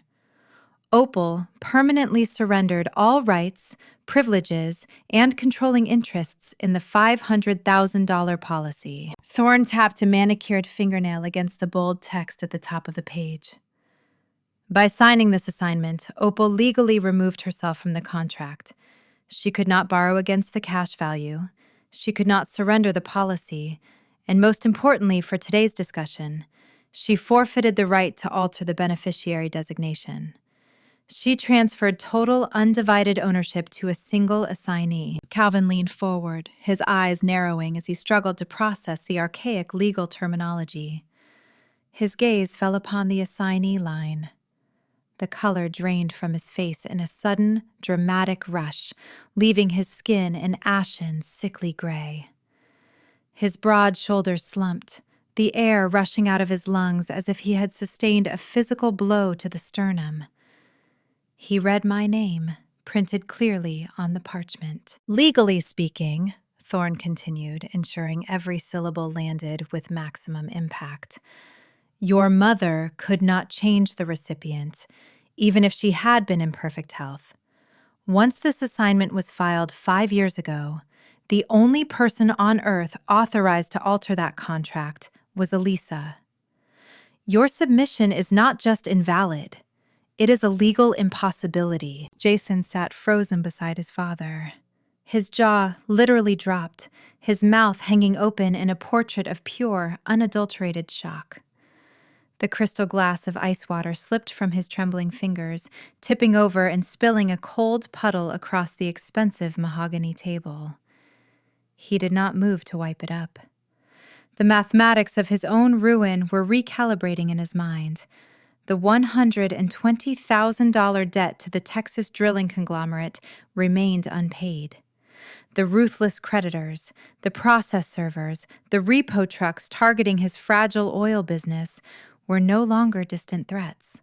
They were imminent realities. The phantom windfall he had spent the last week bragging about had just vanished into thin air. A suffocating silence blanketed the room, broken only by the steady, mocking tick of the antique clock.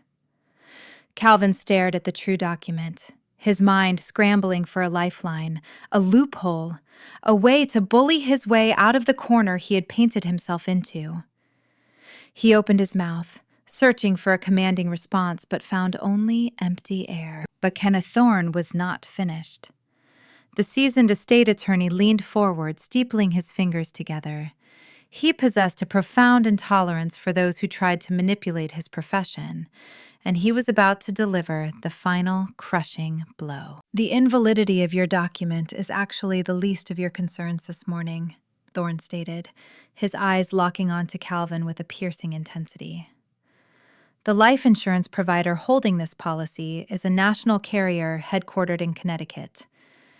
You generated a backdated fraudulent form utilizing a compromised notary seal, and you submitted that falsified claim across state lines to a corporate financial institution. Thorne let the words hang in the conditioned air, forcing my parents to absorb the full weight of their actions.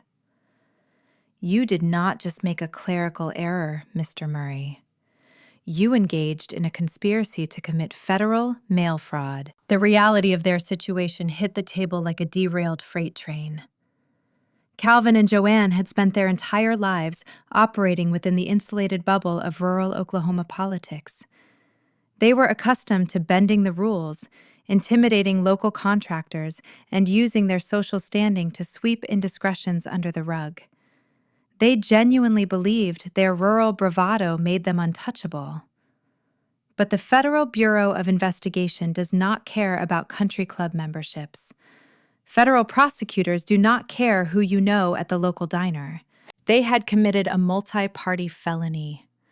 They faced staggering fines and potential incarceration, all for a worthless piece of paper they never had the legal right to execute. Joanne's carefully constructed facade shattered instantly. The poised, dignified matriarch who had posted a tearful, manipulative video just hours prior dissolved into a portrait of feral panic. She began to hyperventilate, her breath hitching in rapid, shallow gasps.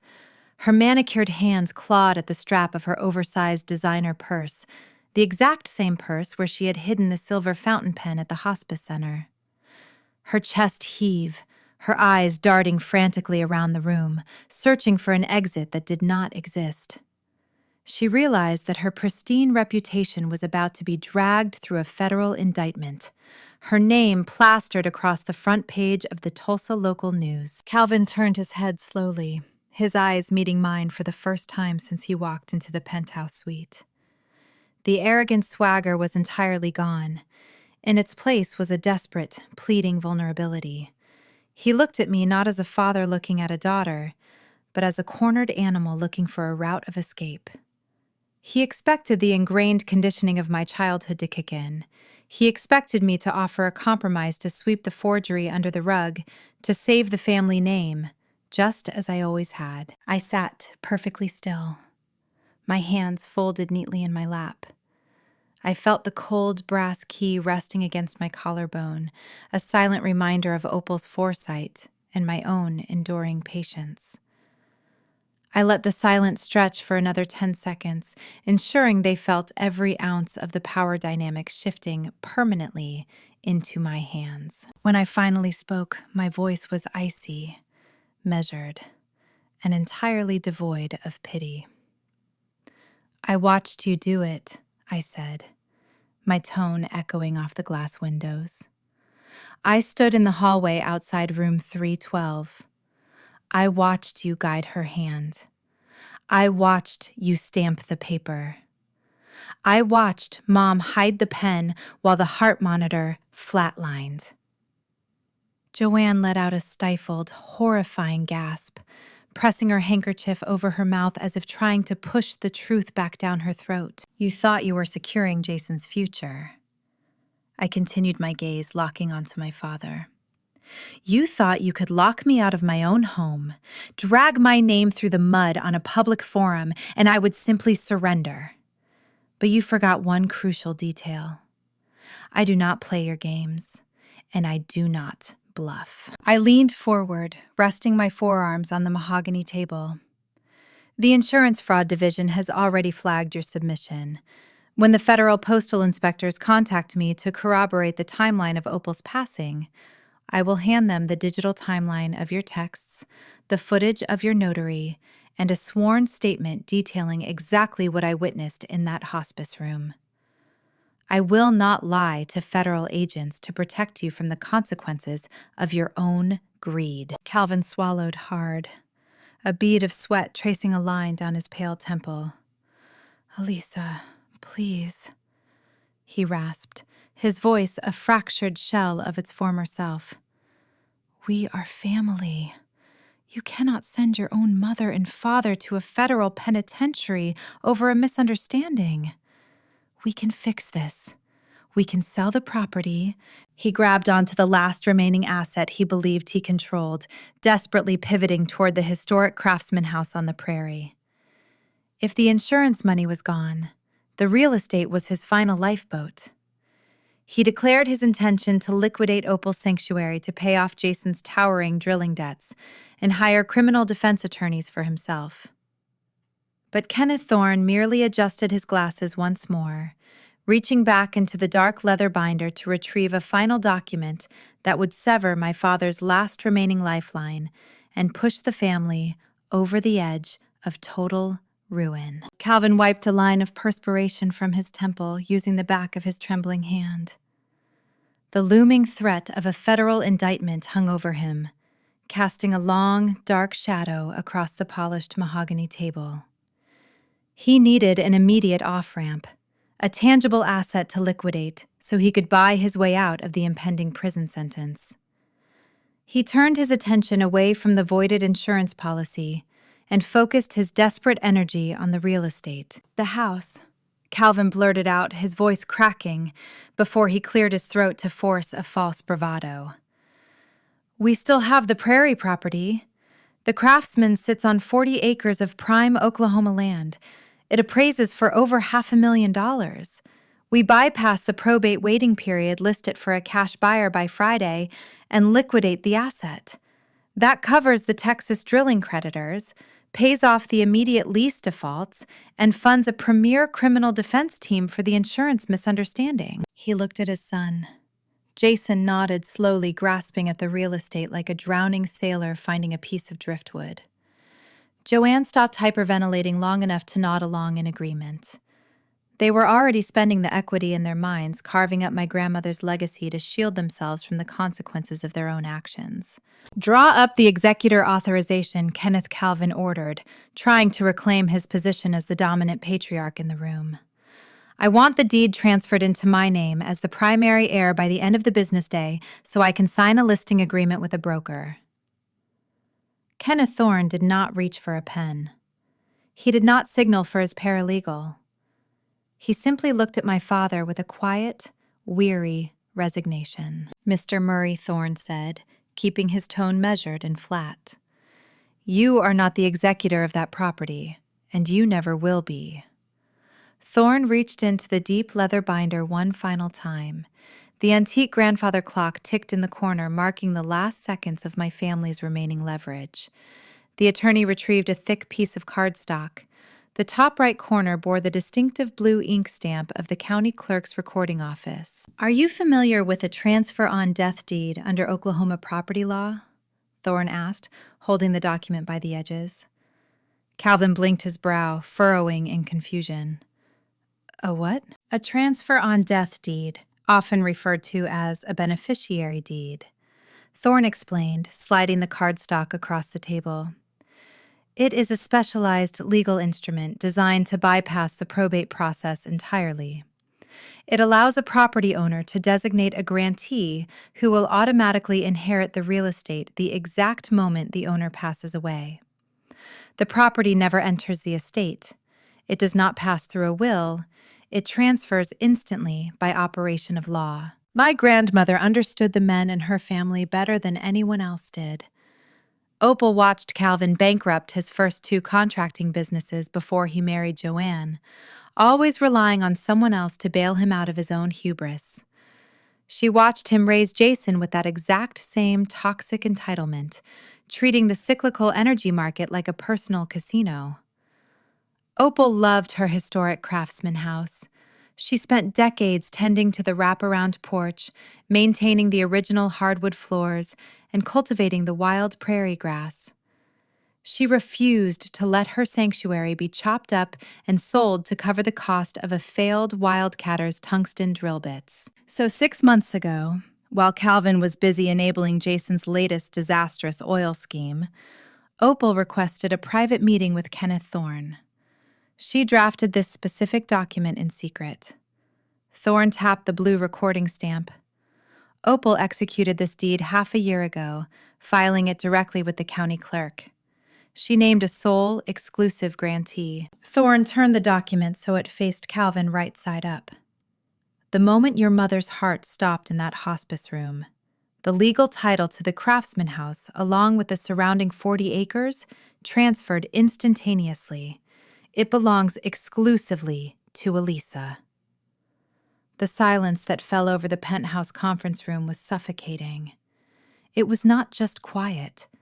It was a physical weight pressing down on the chests of the 3 people sitting across from me. Calvin stared at the bold print on the recorded deed. The letters spelled out my full legal name. His mind struggled to reconcile his deeply held belief of supremacy with the undeniable stamped reality sitting on the table. That means Thorne continued delivering the final surgical cut that when you drove to the property 3 days ago, removed your daughter's belongings, and installed new deadbolts on the front door, you did not secure a family asset. You performed an illegal eviction on the lawful property owner. You trespassed, broke into a residence you hold zero claim to, and installed an unauthorized squatter. You performed an illegal lockout on your own landlord. Thorne shifted his gaze toward Jason. Furthermore, anyone currently occupying that residence is doing so illegally and can be removed by county law enforcement without standard tenant notice. The puzzle pieces clicked together in Jason's eyes. The arrogant smirk he wore at the beginning of the meeting had vanished entirely, replaced by a hollow, sickening dread. He was currently sleeping in the master bedroom of a house owned by the sister he had ambushed in a corporate lobby. He was storing his clothes in the closets of the woman he had just tried to defame online. He was a trespasser, living at my mercy, and he knew I possessed none for him. Joanne let out a low, mourning wail, burying her face into her hands. The pristine image she cultivated for her charity boards and country club luncheons evaporated. Her husband was facing federal fraud charges. Her son was drowning in 6 figures of commercial debt, and the daughter she tried to publicly humiliate held the keys to their only remaining shelter. Calvin shrank in his heavy leather chair. The commanding rural patriarch, the man who dictated every term of my childhood and expected silent obedience, was reduced to a hollow shell. He had no leverage. He had no money. He had no property. He was a king without a kingdom, sitting in the ruins of a disaster he engineered himself. Kenneth Thorne closed the thick leather binder. The heavy thud echoed through the suite, signaling the formal conclusion of the reading. "There are no further assets to discuss," Thorne stated, rising from his chair. "I strongly advise you to secure independent criminal defense counsel regarding the forged insurance submission. Good day." I did not say a word to my parents. I did not gloat. I did not offer a dramatic parting speech about justice or karma. Aerospace logistics teaches you that when a system has safely shut down, you do not need to keep pushing buttons. You simply walk away. I stood up from the mahogany table, sliding the chair back with a quiet scrape against the hardwood floor. I picked up my structured tote bag, the strap resting comfortably on my shoulder. I smoothed the lapel of my navy blazer, ensuring not a single thread was out of place. I turned my back on Calvin, Joanne, and Jason walking toward the heavy double doors of the conference room. My heels clicked in a steady, unbroken rhythm, leaving them to suffocate in the toxic atmosphere of their own entitlement. I stepped into the reception area and walked toward the elevators. The soft, melodic chime announced the arriving car. As the polished metal doors slid open, a muffled, frantic argument erupted from behind the closed conference room doors. The sound of my father's panicked voice clashing with my mother's sobs drifted down the corridor. I stepped into the elevator and pressed the button for the lobby. The doors sealed shut, cutting off their noise entirely. Stepping out into the bright Tulsa morning, the humid prairie air felt refreshing against my skin. The legal battle was over, the paperwork finalized, and my financial independence secured. But human nature, especially the nature of a cornered narcissist, rarely accepts defeat gracefully. Calvin and Joanne were paralyzed by the threat of federal prison, but Jason operated on a different wavelength. He was a desperate man, trapped in a house he did not own, facing creditors who would not wait for a court date. The realization that he was about to be abandoned to his debts alone was currently taking root in his mind. And a man with nothing left to lose will look around an antique-filled historic home and see only things he can pawn. The corporate machinery operated with lethal automated efficiency. 48 hours after Kenneth Thorne closed his leather binder, the national insurance carrier, headquartered in Connecticut, issued its formal determination. The fraud unit did not merely stamp a standard rejection on Calvin's submission. Corporate underwriters possess a zero-tolerance policy for manipulated legal documents. They operate in sterile, fluorescent-lit offices, detached from the emotional pleas of grieving families. A senior analyst flagged the glaring discrepancies on Wade's backdated notary seal, cross-referencing the signature dates against Opal's official hospice admission and medical decline records. The timeline proved mathematically impossible. The carrier packaged the entire file, attaching a formal legal complaint, and forwarded the dossier directly to the United States Postal Inspection Service. Utilizing the federal mail system to transmit a fabricated financial instrument elevates a local grift into a severe federal offense. Postal inspectors function as silent, relentless investigators. They do not negotiate settlements. They do not care about small-town reputations or country club social standings. They build airtight cases backed by unshakable paper trails and hand them over to federal prosecutors. My parents were no longer dealing with a frustrated daughter they could bully, nor were they dealing with a local sheriff they could influence with a round of golf. They had triggered an unstoppable federal avalanche, and the initial tremors were already reaching Tulsa. The Oklahoma weather mirrored the unfolding disaster. A dense, oppressive storm front rolled across the plains, turning the afternoon sky a bruised charcoal gray. Sheets of heavy rain battered the windows of my downtown apartment, blurring the city skyline into a watery smear. Lightning fractured the horizon, followed by the deep, resonant rumble of thunder. Inside my living room, the environment remained perfectly still, broken only by the flashing red indicator light on my answering machine. Joanne called 9 times in the span of 3 hours. I did not pick up the receiver. I sat on my sofa holding a ceramic mug of hot chamomile tea and let the digital recordings play out into the quiet room. The first message contained pure, unbridled rage. My mother shrieked into the microphone, her voice hoarse and unrecognizable, stripped of her curated elegance. She blamed me for the federal investigation, accusing me of sabotaging my own flesh and blood out of pure spite. She demanded I contact the insurance underwriters immediately, order them to halt the inquiry, and retract my rightful claim.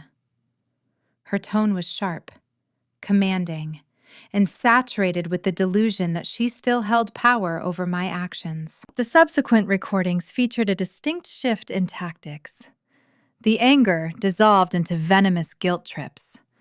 Joanne recounted every meal she ever cooked for me, every dollar spent on my childhood education, demanding repayment in the form of my silence. She tried to frame their forgery as a minor misunderstanding, a simple mistake made during a time of intense grief that any loving daughter would overlook.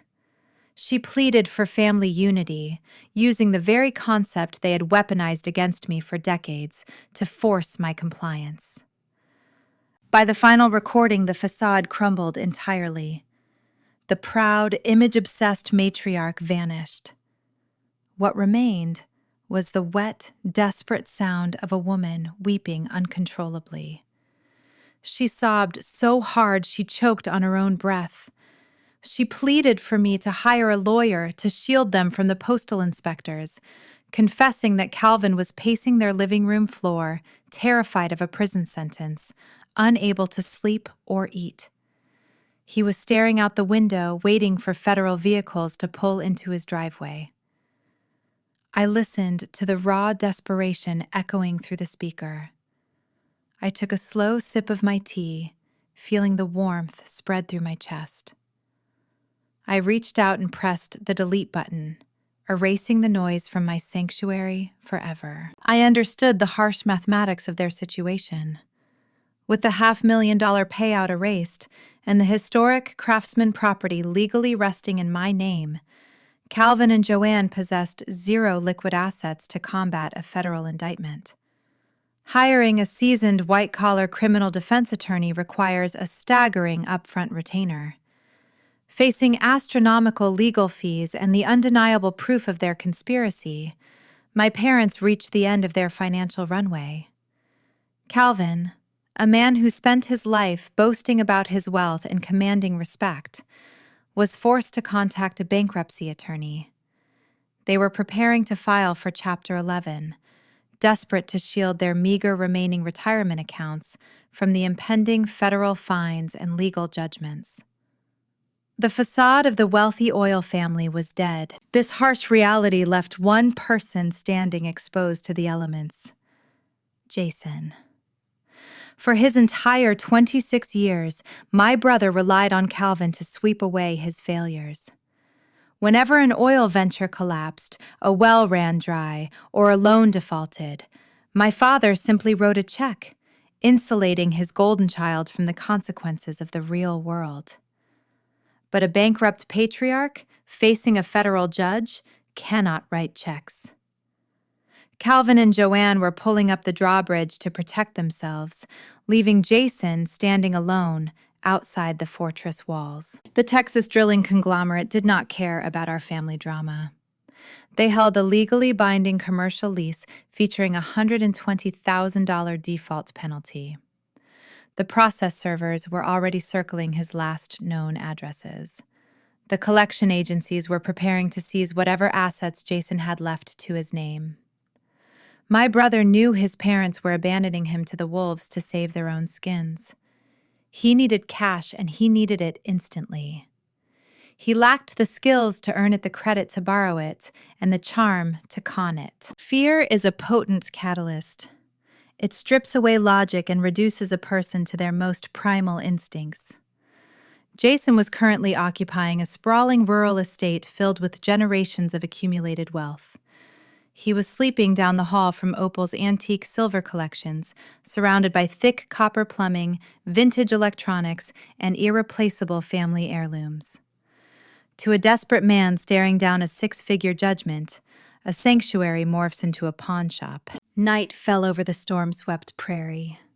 The relentless rain turned the dirt roads into thick, impassable mud.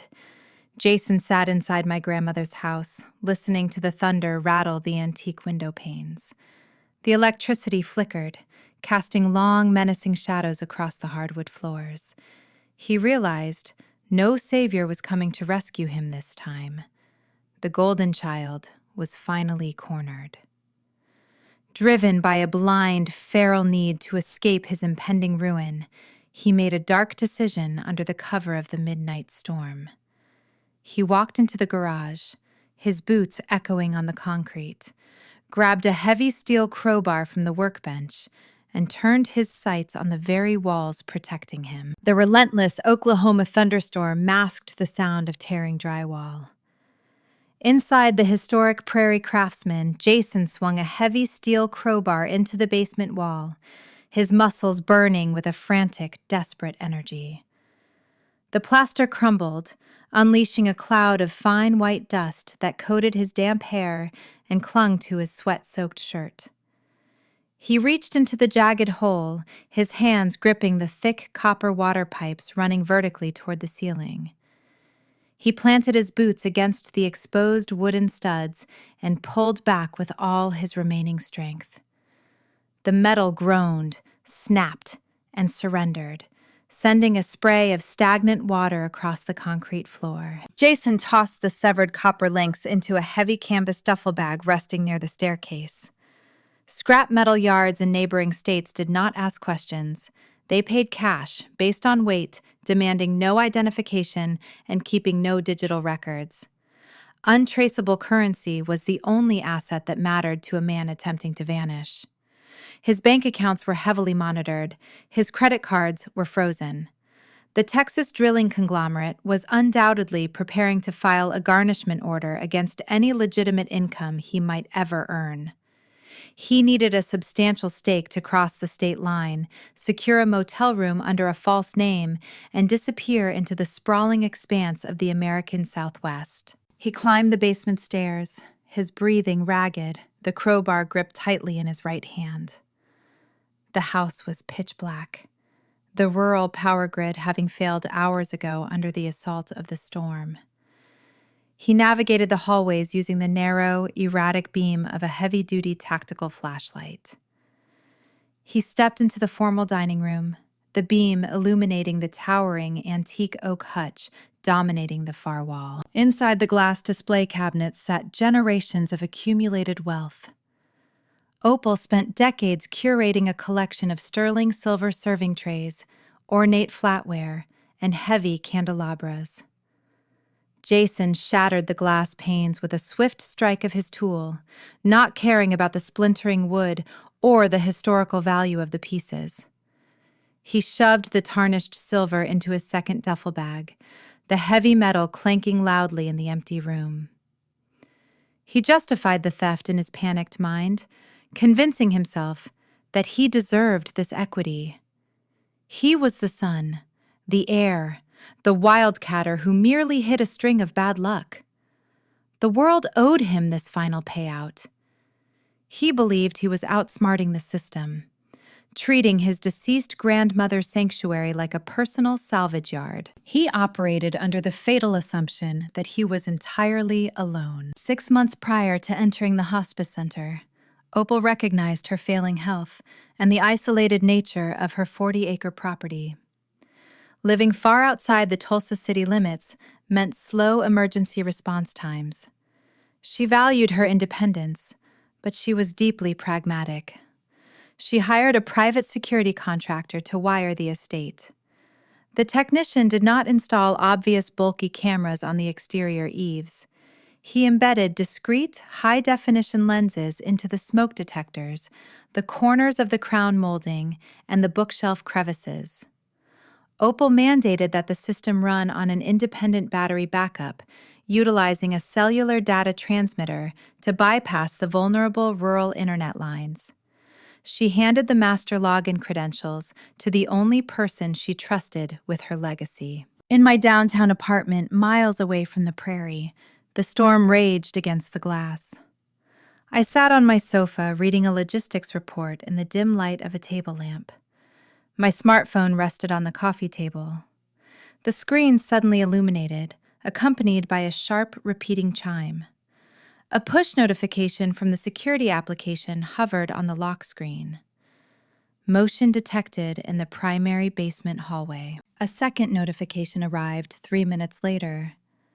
Motion detected in the formal dining room. I picked up the device and opened the application. The software required a biometric scan to access the live feeds. The screen authenticated my fingerprint and loaded a grid of 9 camera angles.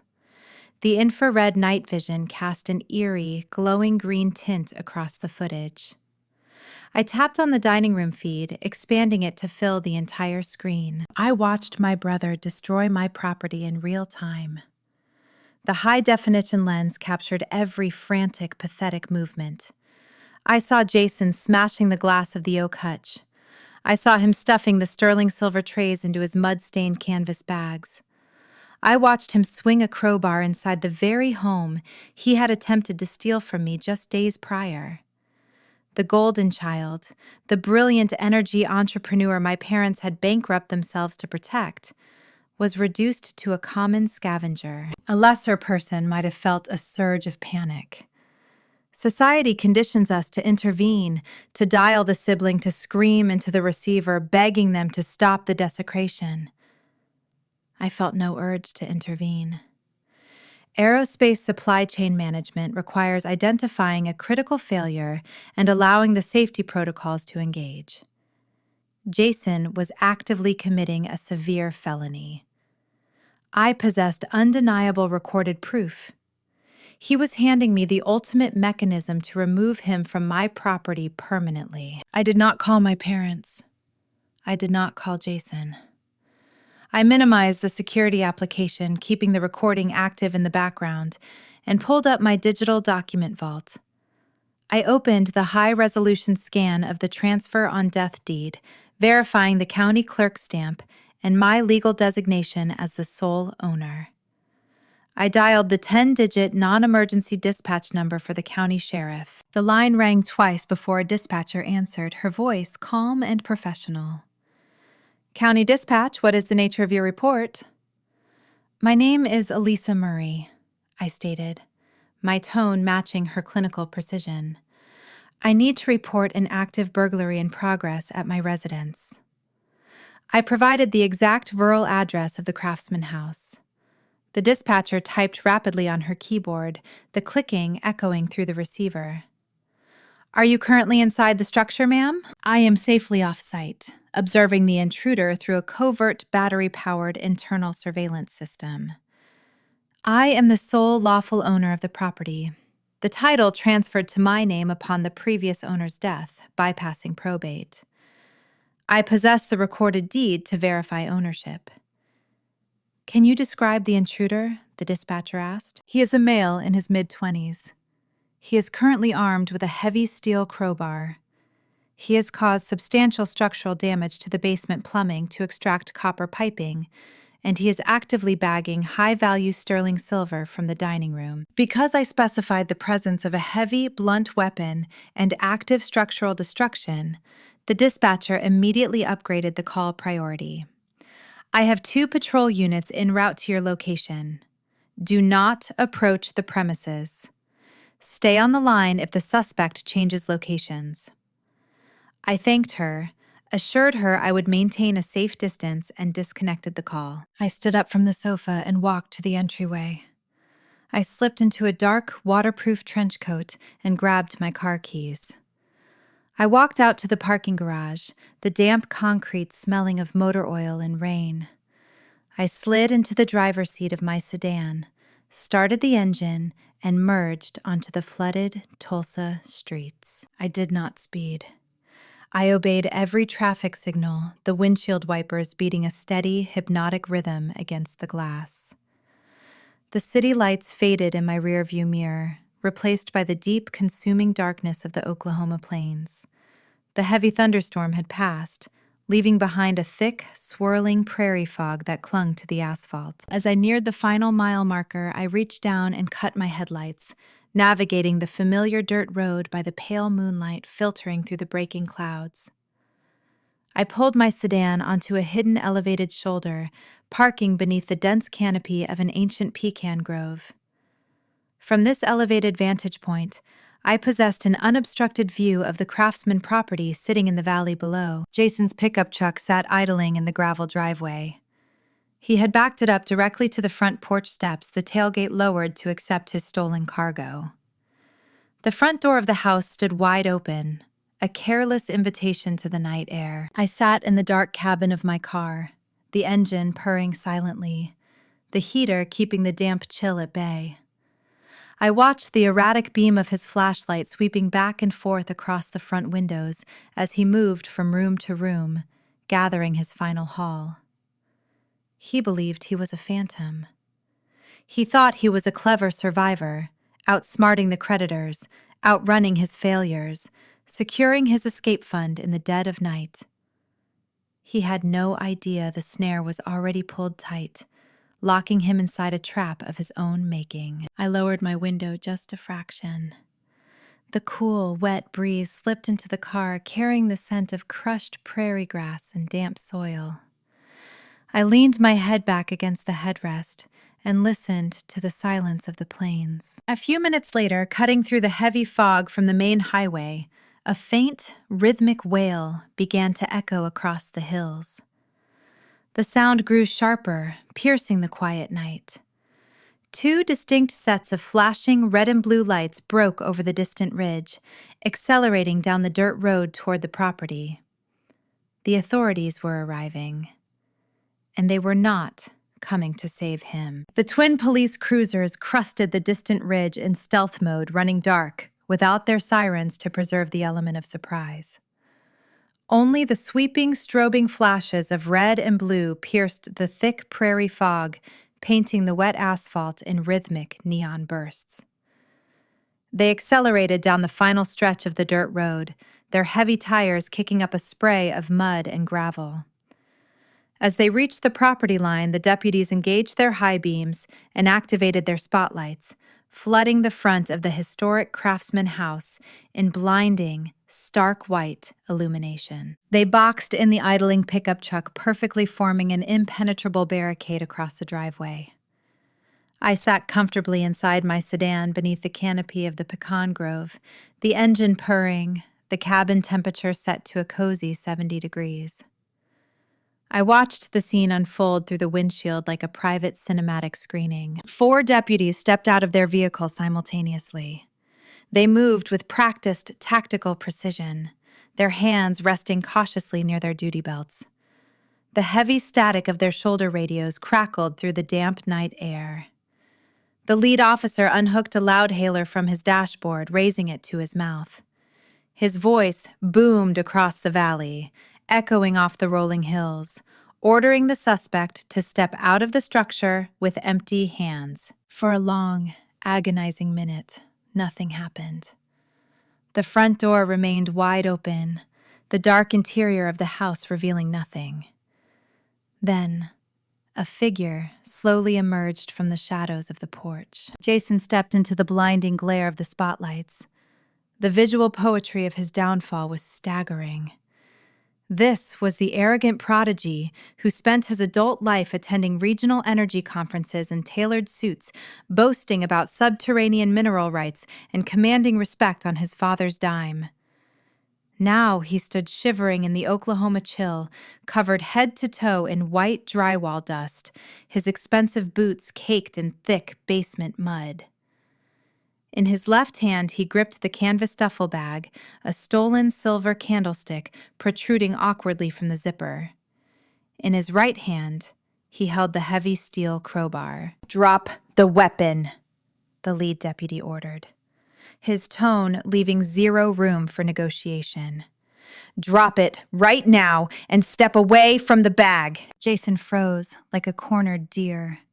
The intoxicating delusion of his own invincibility shattered right there on the wooden planks of our grandmother's porch. He realized the badge-wearing officers illuminated by the strobing lights did not care about his family name, his supposed oil tycoon status, or his towering ego. They saw a common burglar caught red-handed in the middle of a felony. His fingers loosened. The steel crowbar slipped from his grasp, clattering loudly against the wooden decking. He dropped the canvas bag, the antique silver inside, letting out a muffled, heavy clink. He raised his hands above his head, surrendering to a reality he could no longer manipulate. 2 deputies advanced up the steps, spinning him around and pressing his chest against a thick wooden pillar.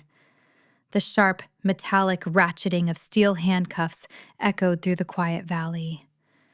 They secured his wrists behind his back, patted him down for additional tools, and marched him down the stairs.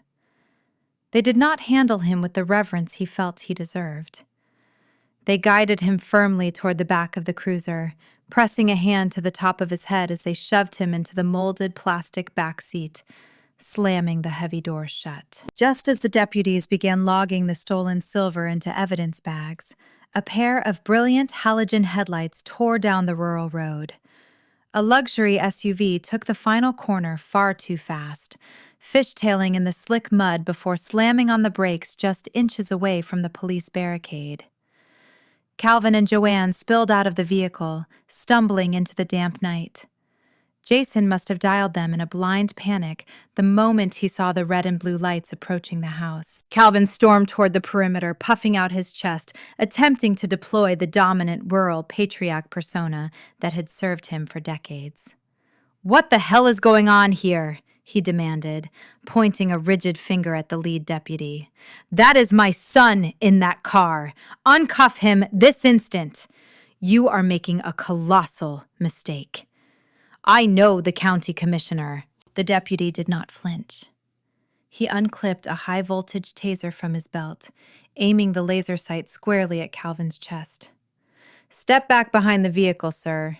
You are interfering with an active crime scene." Calvin stopped dead in his tracks, the red laser dot glowing on his expensive raincoat. His booming voice faltered, his broad shoulders sank. The realization hit him with physical force. His rural bluster held zero currency here. He could not bully the law enforcement officers, he could not write a check to make the handcuffs disappear, and he could not command the situation. He was powerless. Joanne rushed to his side, clutching her coat tightly around her shoulders. She peered through the rain-streaked window of the cruiser, catching a glimpse of Jason sitting in the back, defeated and bound. She let out a piercing, hysterical wail, the sound of a woman watching her curated legacy evaporate into thin air. From the back of the police car, Jason frantically gestured with his head toward the elevated ridge. He had spotted my vehicle parked under the pecan grove. Calvin followed his son's gaze. The peripheral glow of the police spotlights illuminated the grille of my sedan just enough to make out my license plate. A dark, desperate fury twisted his features. He left his wife crying in the mud and marched across the wet asphalt, ascending the slight incline toward my parking spot. He reached my driver's side door and pounded a heavy, frantic fist against the reinforced glass. "Elisa!" he shouted, his voice muffled by the thick window. "Roll this down right now. Tell them it is a misunderstanding. Tell them he had permission to be inside." I kept my hands resting calmly on the steering wheel. I pressed the electronic control switch, lowering the glass exactly 2 inches. The cold prairie air rushed in, carrying the scent of wet asphalt and impending ruin. "You need to march down there and drop the charges," Calvin ordered. His tone a desperate mixture of command and pleading. "He is your brother. He made a mistake. You are going to ruin his life over a few pieces of metal." "He is a trespasser," I replied, my voice steady, cool, and entirely detached. "He broke into my legally owned property, destroyed the plumbing, and attempted to fence stolen goods to flee his commercial debts. The state will be pressing the charges, Calvin. I am merely the cooperating witness." Joanne arrived at the window, her face streaked with ruined makeup, her hair plastered to her cheeks by the fog and rain. "Ellie, please," she begged, her voice cracking. "We are begging you. You have the house. You won. Do not send your brother to a cell. We have nothing left to fight you with." I looked at the 2 people who spent their lives treating my existence as a safety net for their golden child.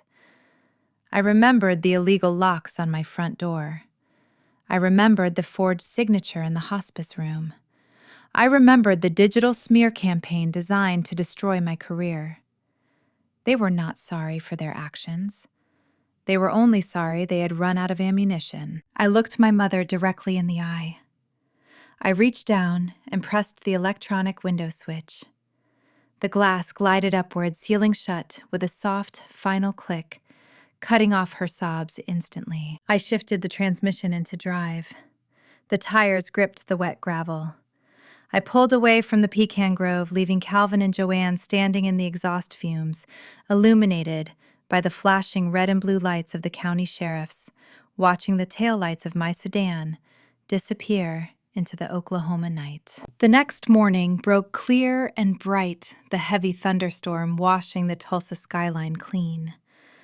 I stood in my modern kitchen, the morning sun streaming through the expansive windows, casting warm, geometric patterns across the hardwood floor.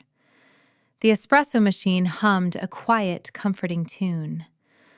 I poured the dark roast into a ceramic mug, inhaling the rich aroma, feeling a profound sense of peace settle over my shoulders. My smartphone sat on the quartz countertop. At precisely 8 in the morning, the screen illuminated with a crisp, pleasant chime. A push notification from my primary financial institution hovered on the lock screen. Incoming ACH transfer cleared. Available balance updated. I picked up the device and unlocked the application. The corporate fraud division of the Connecticut insurance carrier had concluded their internal review, discarded the fabricated documents, and honored the binding, irrevocable assignment resting in their archives. I stared at the numbers glowing on the digital display. $500,000. The funds sat safely within an account bearing my name alone, protected by encrypted passwords and dual-factor authentication. I took a slow, deliberate sip of my espresso. Somewhere across the city, in a house they could no longer afford, Calvin and Joanne were likely sitting at their kitchen table, drafting a list of bankruptcy attorneys, bracing for a visit from federal postal inspectors, and figuring out how to post bail for a son facing felony burglary charges.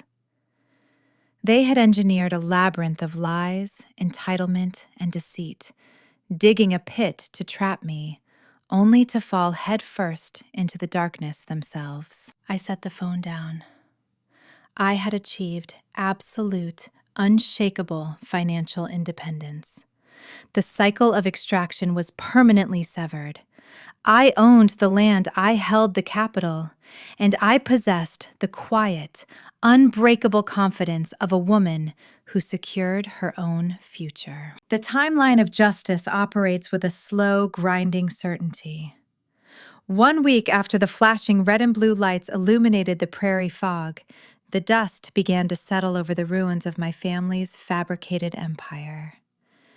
The federal postal inspectors had officially frozen my parents' remaining bank accounts pending the ongoing mail fraud investigation. Jason sat out on bail, tethered to a bulky ankle monitor, confined to a cheap roadside motel on the edge of the city limits. He was awaiting a preliminary hearing for felony burglary and destruction of private property. I, on the other hand, woke up in my quiet downtown apartment, drank my morning espresso, and prepared to execute the final maneuver of this long, exhausting chess match. I gathered my leather tote bag and drove to the county courthouse. The imposing limestone building smelled of floor wax and old paper.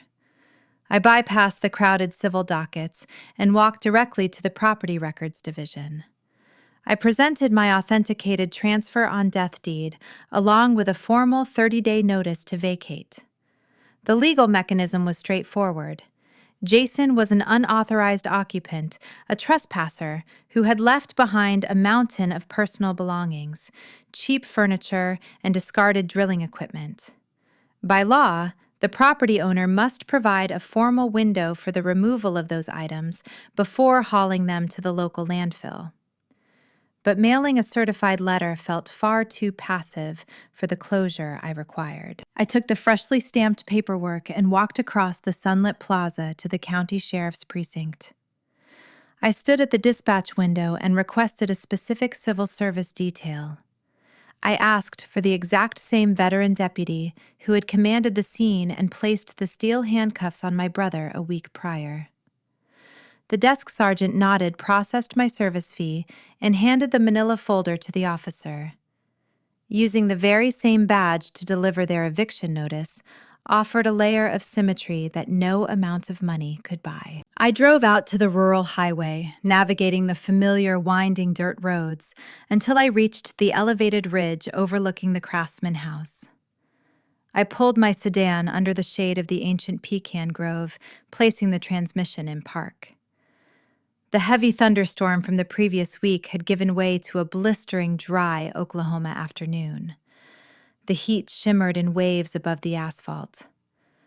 Down in the valley, the property looked serene, save for the chaotic scene unfolding on the front lawn. Calvin and Joanne were dragging broken cardboard boxes out of the front door. They were attempting to salvage Jason's abandoned wardrobe, his flat-screen televisions, and his useless geological surveying equipment. The physical toll of the last 7 days was written plainly across their bodies. The polished, arrogant veneer of the wealthy Tulsa socialites had eroded into deep, dark circles under their eyes. Calvin wore a wrinkled, sweat-stained button-down shirt. His shoulders sagged under the weight of a television stand. Joanne moved with a frail, hesitant energy, her hair tied back in a messy knot, her expensive jewelry nowhere in sight. They looked exhausted, broken, and entirely defeated by the gravity of their own choices. A few minutes later, a familiar black and white police cruiser turned off the main road. The heavy tires kicked up a long trail of pale dust as the vehicle rolled down the gravel driveway. Calvin froze on the front lawn. He dropped the box he was carrying, the cardboard tearing and spilling a pile of tangled electronic cords onto the dying grass. He braced himself, likely assuming the federal authorities had finally arrived to serve his arrest warrant for the insurance forgery. The deputy stepped out of his vehicle. He did not unholster a weapon, nor did he raise a loudhailer. His posture remained rigid, professional, and uncompromising. He walked across the lawn and handed the thick legal packet directly to my father. From my vantage point on the ridge, I raised a pair of compact binoculars to my eyes. I watched Calvin peel back the cover sheet. I watched his eyes scan the bold print of the eviction notice. The document dictated that they had exactly 30 days to remove every trace of my brother from the premises. If they failed to comply, the county would authorize a designated removal crew to discard the remnants of Jason's life into a dumpster at their expense. Calvin crumpled the corner of the paper in his fist. His chin dropped to his chest. He did not argue with the deputy. He did not point fingers or shout hollow threats about knowing the county commissioner. He simply nodded, a man accepting the final nail in his coffin. Joanne did not even look up from the lawn. She sank onto the wooden steps of the porch, burying her face in her hands. The deputy tipped his hat, returned to his cruiser, and drove away, leaving them alone in the blinding heat. I lowered the binoculars, shifted my car into drive, and headed back to the city. The 30-day deadline came and went without incident. Calvin and Joanne cleared the house in silence, retreating to a small rented apartment on the outskirts of town to await their federal indictment. The moment the property was vacant, I hired a specialized restoration crew. The contractors arrived with fleets of white vans hauling drywall, fresh copper piping, and oak planks. The sounds of drills and electric saws echoed through the halls for 2 straight weeks, erasing the physical scars of my brother's feral panic. I spent my weekends scrubbing the original hardwood floors, opening all the tall sash windows to let the sweeping prairie wind carry out the stale, toxic air of my family's entitlement. I unpacked my own boxes in the master bedroom. I arranged my favorite books on the built-in library shelves. I hung my university degrees and my aerospace supply chain certifications in the main hallway, claiming the space as my own. The insurance payout provided a profound security blanket. I sat down with a fiduciary advisor and established a high-yield investment portfolio, structuring the capital to ensure I would never have to rely on another human being for my survival or comfort. My grandmother's legacy was secure, transformed into an impenetrable fortress of financial independence. Late September arrived, bringing a crisp, welcome edge to the evening air. The oppressive summer heat broke, yielding to the gentle transition of autumn on the plains. I stepped out onto the restored wraparound porch, the antique wooden floorboards creaking a familiar, welcoming tune beneath my bare feet. The golden hour cast a rich amber glow over the rolling hills, painting the tall prairie grass in shimmering shades of copper and bronze.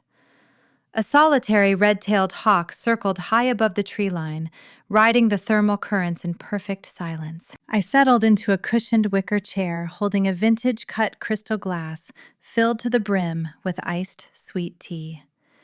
The condensation dripped slowly down my fingers, cool and refreshing. Opal loved this specific glassware. She used to sit in this exact spot, watching the horizon change colors, finding peace in the isolation of the land. The small brass key, the instrument that unlocked the truth in the downtown bank vault and shifted the entire trajectory of my life, now rested on a delicate gold chain around my neck. It felt cool and grounding against my collarbone. I looked out at the sprawling acreage, watching the sun dip below the jagged tree line. The cycle of extraction and manipulation was severed for good. My parents were navigating the crushing, humiliating reality of bankruptcy court and federal defense strategies. Jason was preparing for a trial that would likely end his freedom for several years, trading his tailored suits for a state-issued uniform. I felt no guilt as I contemplated their fates. I felt no lingering obligation to save them from the wreckage. They built a treacherous machine designed to grind me down, to strip me of my resources and my dignity. I simply chose to step out of the gears, letting the engine consume the architects instead. If you take anything away from my experience, let it be this realization. Society conditions you to forgive endless transgressions simply because the people committing them share your genetic code.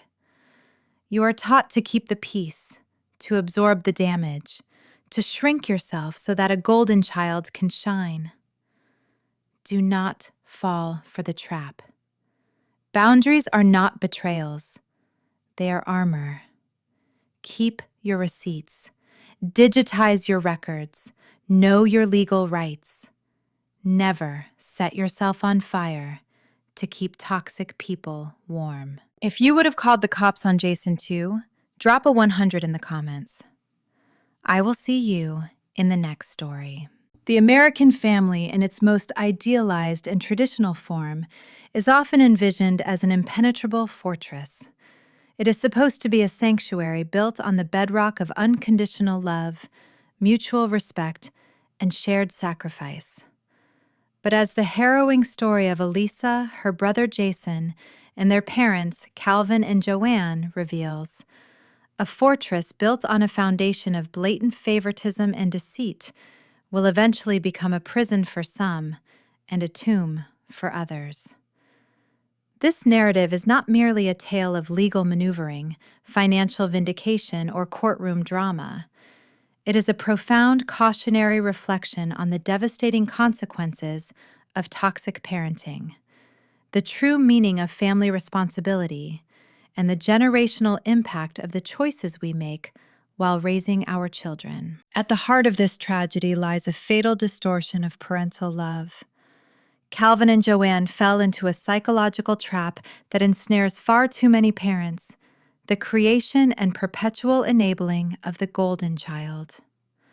In their desperate bid to protect Jason from the harsh realities of the world, and perhaps to validate their own egos through his hypothetical success, they abandoned the most fundamental tenets of long-term child rearing: honesty and accountability.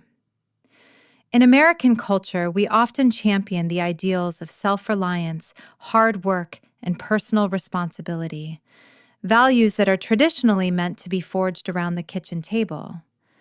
We tell ourselves that protecting our children from pain is our highest calling. Yet when parents repeatedly shield a child from the natural consequences of their own failures, they actively sabotage those exact virtues. They replace the rugged independence we claim to revere with a fragile, dependent entitlement. By constantly bailing Jason out of his disastrous oil field ventures and shielding him from his creditors, Calvin and Joanne did not teach him how to succeed. They taught him that he was immune to reality. They crippled his ability to function as an independent adult. True family responsibility does not mean writing a blank check to cover a child's mistakes, nor does it mean manipulating the law to secure their unearned comfort. It means having the emotional awareness and the moral courage to let them fall. It requires the heart-wrenching honesty of looking at your child and saying, "I love you too much to rescue you from this." When parents substitute enabling for parenting, they are not offering love. They are feeding their own need for control. Jason's ultimate downfall, handcuffed in the mud clutching stolen silverware in the dead of the night, was not a sudden turn of character. It was the inevitable destination of a road paved entirely by his parents' relentless, suffocating protection. Conversely, we must examine the deep, silent wounds inflicted on the other side of this dynamic, the burden of the capable child. For every golden child artificially propped up by a family's resources, there is often an invisible child expected to bear the structural weight of the family's dysfunction. Think of Elisa standing in that sterile hospice hallway, watching her parents prioritize a forged signature over a mother's dying breaths. The psychological toll of being the responsible child in a family that rewards irresponsibility is a quiet, suffocating trauma. It teaches the capable child that their worth is strictly conditional, measured only by their utility, their financial resources, and their willingness to remain silent. Elisa was expected to be the safety net, the silent absorber of shocks, the daughter who would sacrifice her own home and peace of mind to subsidize her brother's delusions. This highlights a critical failure in fairness and emotional awareness within the traditional family structure. Fairness in parenting does not necessarily mean giving every child the exact same thing at the exact same time. Rather, it means applying the exact same standards of truth, respect, and ethical expectations to everyone. When Calvin and Joanne attempted to forge Opal's life insurance policy and illegally evict Elisa from her own home, they demonstrated a complete collapse of parental morality. They viewed Elisa not as a human being deserving of love and protection, but as an obstacle to their golden child's comfort. When parents view their children as extensions of their own pride rather than autonomous individuals, they lose the capacity for genuine empathy. A family that demands the destruction of one child to warm another is not a family at all.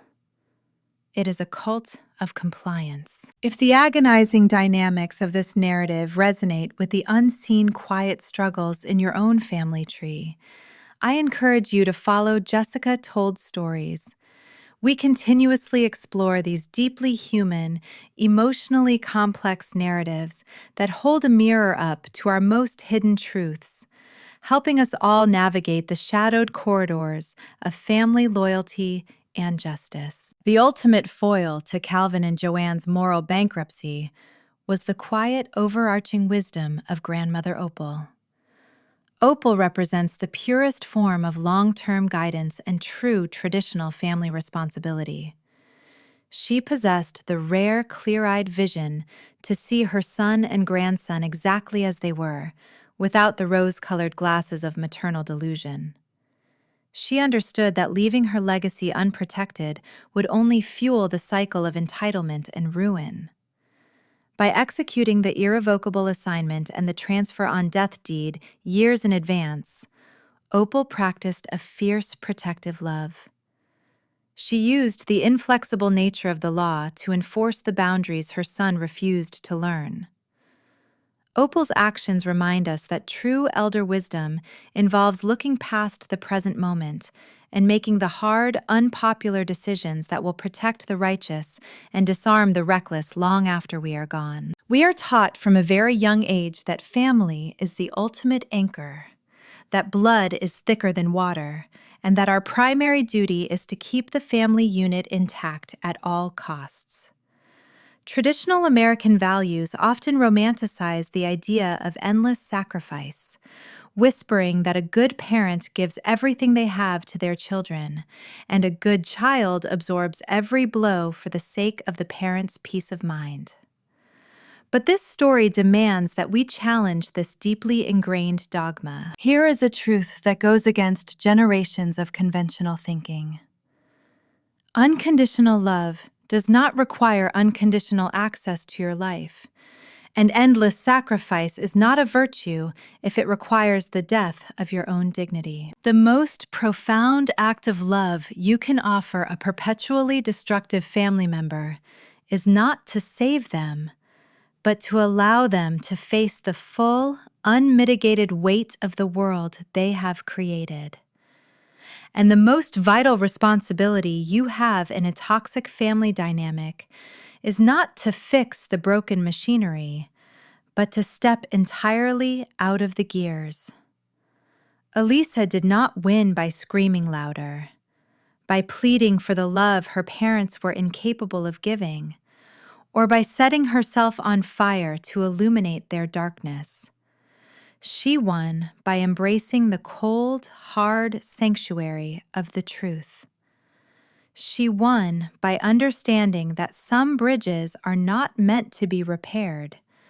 They are meant to be burned so that the fire can guide you out of the wilderness. As you sit in the quiet of your own home, looking at the faces of those you raise and those who raised you, ask yourself what foundation you are truly building.